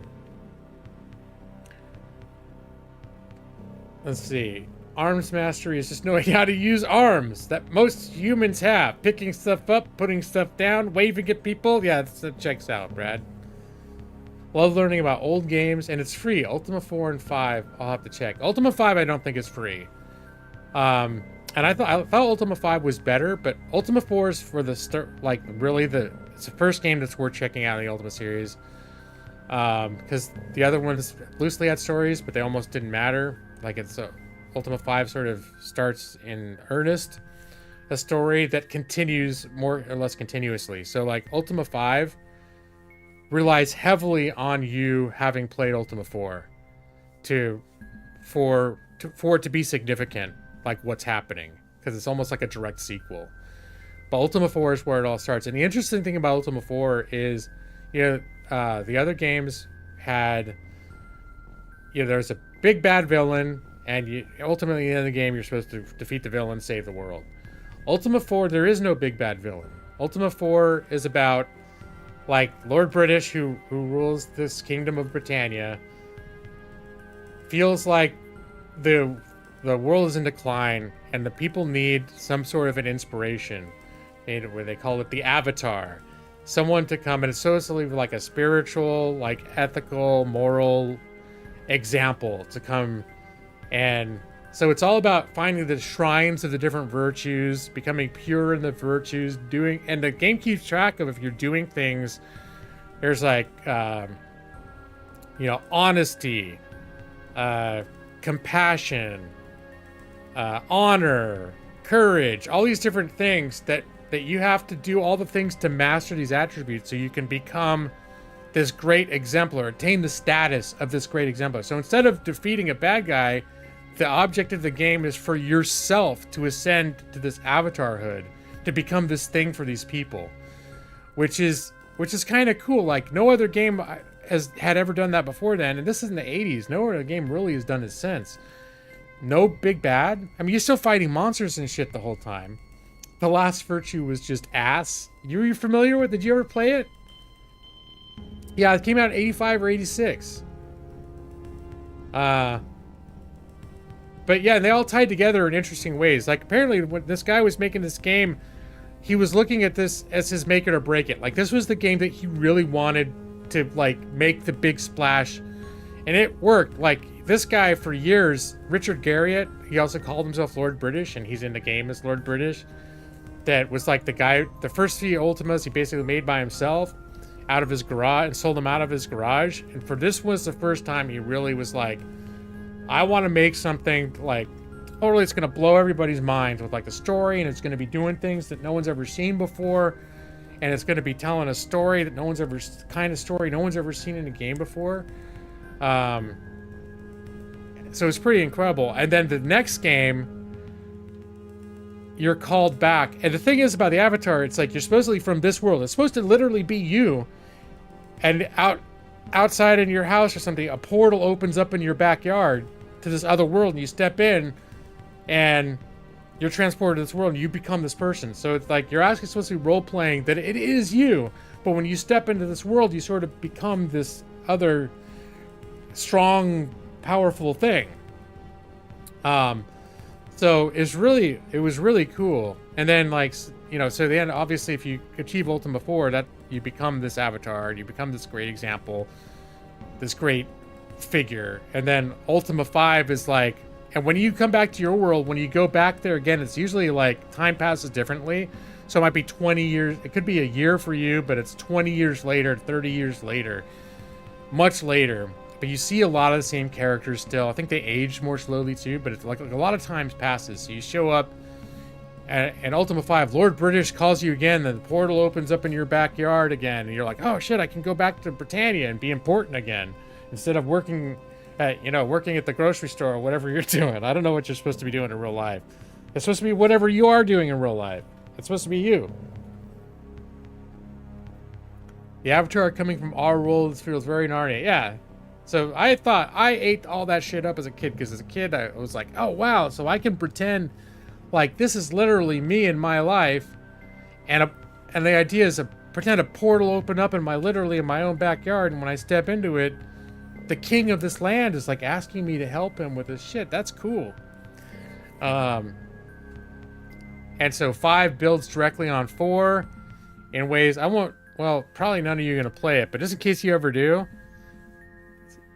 Well, I will, because you could just read the base description of the games to see what they're about. But Ultima 5, it's like, Lord British has gone missing. And this gate opens, and you're being called back. And since he's been gone, someone else has taken over the kingdom that has somehow been corrupted. And turned all the virtues on its head.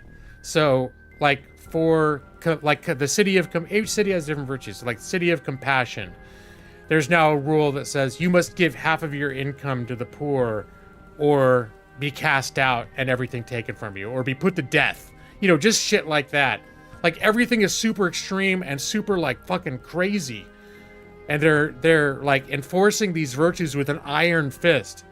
And so you come back and like everyone's paranoid, everyone's fucked up, and it's like Nazi Germany where people are reporting each other.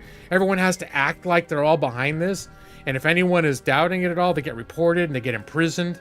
It's like just a super dark, like, and so you have to figure out like what's going on. Like where did Lord British go? Why is this person like running these virtues into the dirt and using them to make this kingdom fucking terrible? And you're the avatar, and I think it's like the avatar is considered like illegal. Like it's illegal to like worship the avatar, or when I can't remember if it's, or when you show up,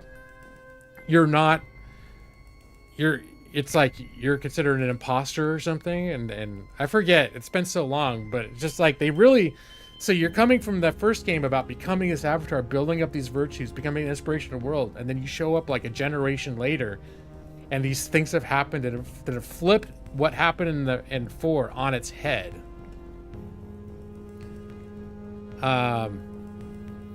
You totally missed all of that. The first RPG you got into was Dragon Warrior, and I think they said that the Dragon Warrior series was Japan. People in Japan, designers and game makers in Japan, who were extremely influenced by Ultima. And the first Dragon Warrior games looked like almost exactly like some of the early Ultima games. They borrowed very heavily from Ultima. On PC, it was Betrayal of Krondor. Also on I have that, and actually that game looks great. It looks really interesting. Did you play it all the way through? Like, the thing that happened to me is I wanted to play it, and I started playing it a little bit, and it seemed kind of cool. And then I was reading, like, you need to read the books. Like, it's so story driven by, is it Raymond Feist?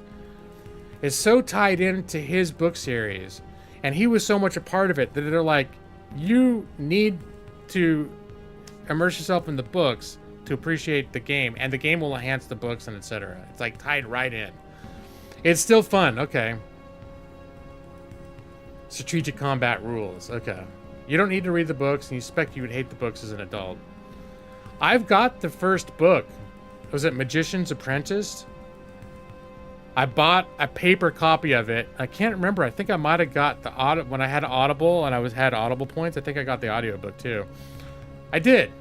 I was listening to it a couple years ago when I was going on walks, and I got maybe not too far, but maybe 50 pages into it. I was kind of enjoying it, but it does feel like a very kind of basic, pure, like fantasy book.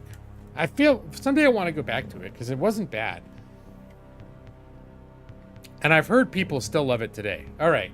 God damn it. It's almost fucking midnight, you guys. All right. You know what? I can't do this. I just realized I gotta go. I totally lost track of time. I did not mean to be staying on this late. I'm gonna create a new a Lawrick slot.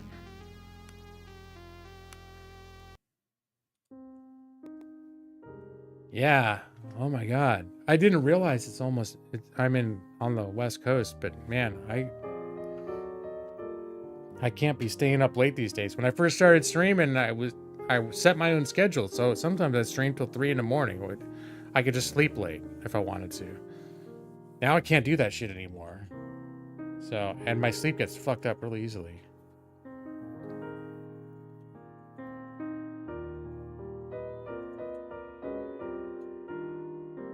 Pug the Magician character is a real nerd. Insert character. People don't appreciate me, but wow, I'm special. All right, but that's fairly. Isn't that pretty much like a fantasy, like it's very cliche, very classic fantasy.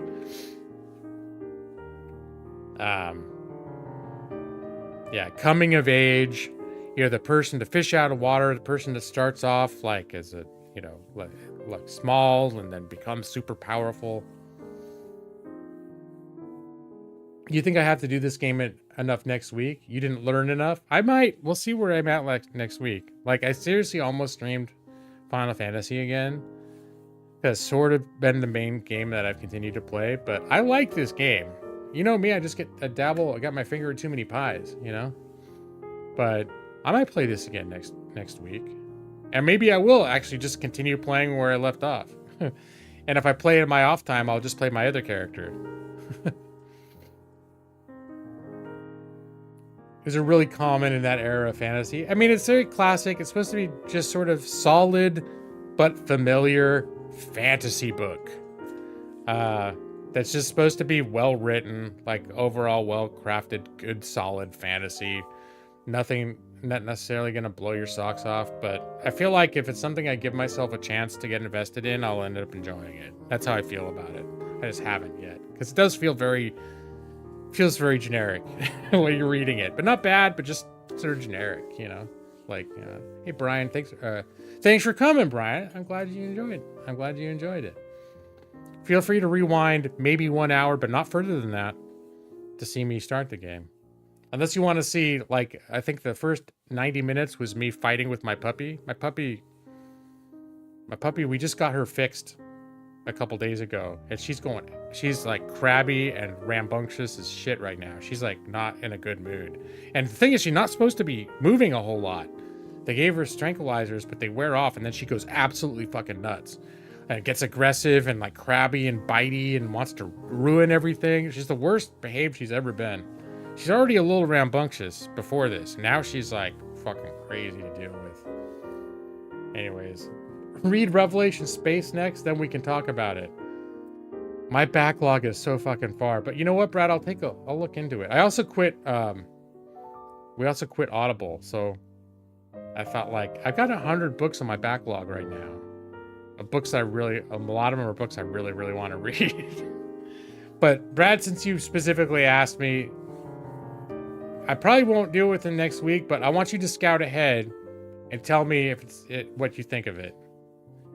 But there's a very, very, very, very, very good chance that by this time next week I won't have touched it yet. But you have a bit of a backlog, but you might revisit Feist. Yeah, Feist is on my backlog too. I never read Feist back when it was new. It was sort of one of those books I always kind of was interested in reading, but never got around to. But anyways. All right, you guys. I'm gonna rip it off like a Band-Aid.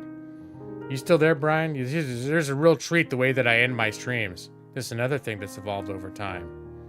Rockstorm, did we have lullabies back when you used to hang out? Have you seen my lullaby? I do lullaby to help you all relax and calm the fuck down. What do you mean, wait? You liked it more than Wheel of Time and Shannara?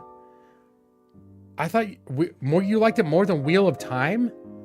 Wheel of Time is like, you gotta be fucking crazy to read that whole series.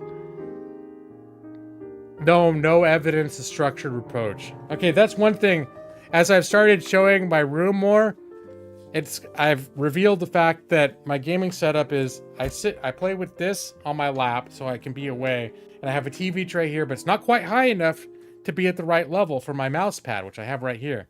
So I have a couple old law books from law school that I have here, and one that my elbow has been resting on for most of the last 8 years as a streamer. It's all worn out because I've been rubbing against it for 8 years, is Evidence, a Structured Approach. So a couple months ago, after game, when I'm doing this after game hangout, I actually started reading a couple. There's also the other book here is Income Taxation. I've read a couple cases from this one and a couple cases from that one, but that's not going to happen tonight. Why are you leaving my approach to evidence unstructured? I'm sorry, Brad. You're going to have all sorts of problems presenting your evidence in your next court hearing or understanding what's happening around you as people are raising objections. What's hearsay? Hearsay. I don't know. I didn't read Evidence, a Structured Approach, so I have no way of knowing. Yeah, no, as a sovereign citizen, you found the taxation book non-compelling. Sovereign citizen videos are a rabbit hole I've fallen into lately. Particularly the judges that now are familiar with their tactics. There's this judge named Judge Simpson. He's a joy to watch interact with the sovereign citizens. Like, I look him up now, Judge Simpson, sovereign citizen, and then I'll just watch like court hearings where he's just like No, we're not going to do that today. No, we're not going to do that. No. What you said, it doesn't mean anything, and it's wrong. We're just not going to do that today. I'm having a hard time understanding what's happening. That's exactly what the sovereign citizens say when the court is trying to conduct the most basic of preliminary actions in a trial. And yeah, can we just do that? I would watch, you know what? I would do like watching Judge Simpson with you guys. There are YouTubers that all they do is they sit around and they watch sovereign citizen videos on live stream in front of people, and their whole channels are about that. Oh, you want to read about income taxation, huh?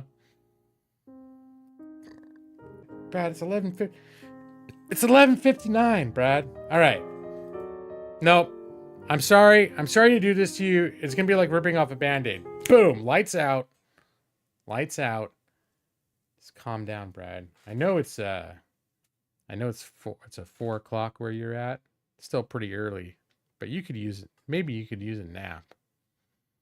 You'll take it if I do some sovereign citizen courtroom videos. Yeah, maybe not tonight, but that could be a weird random shit that I would do. I would kind of enjoy doing that. Watching just shit that I would watch. I have to find the original videos though, rather than the ones with all the commentary, so that I don't get someone coming after me. Okay, I'm gonna stop. Okay, here we go. Let me see. What's my most current iteration? Is the one that includes pipe cock. Go to sleep and good night. Your eyes are getting so heavy. Go to sleep now, Brad Pritchard, EV23. Ephemeral rock storm. Maybe Brian? I don't know. I'll be waiting for you in your dreams. Oh yeah, and this version also has Norris the Grey. It's pretty good. I think Nick never showed up. Nick? No, he would have said hi, I think, normally. Or if Majos was here. I don't think we're ever going to see Joss again. I miss Joss.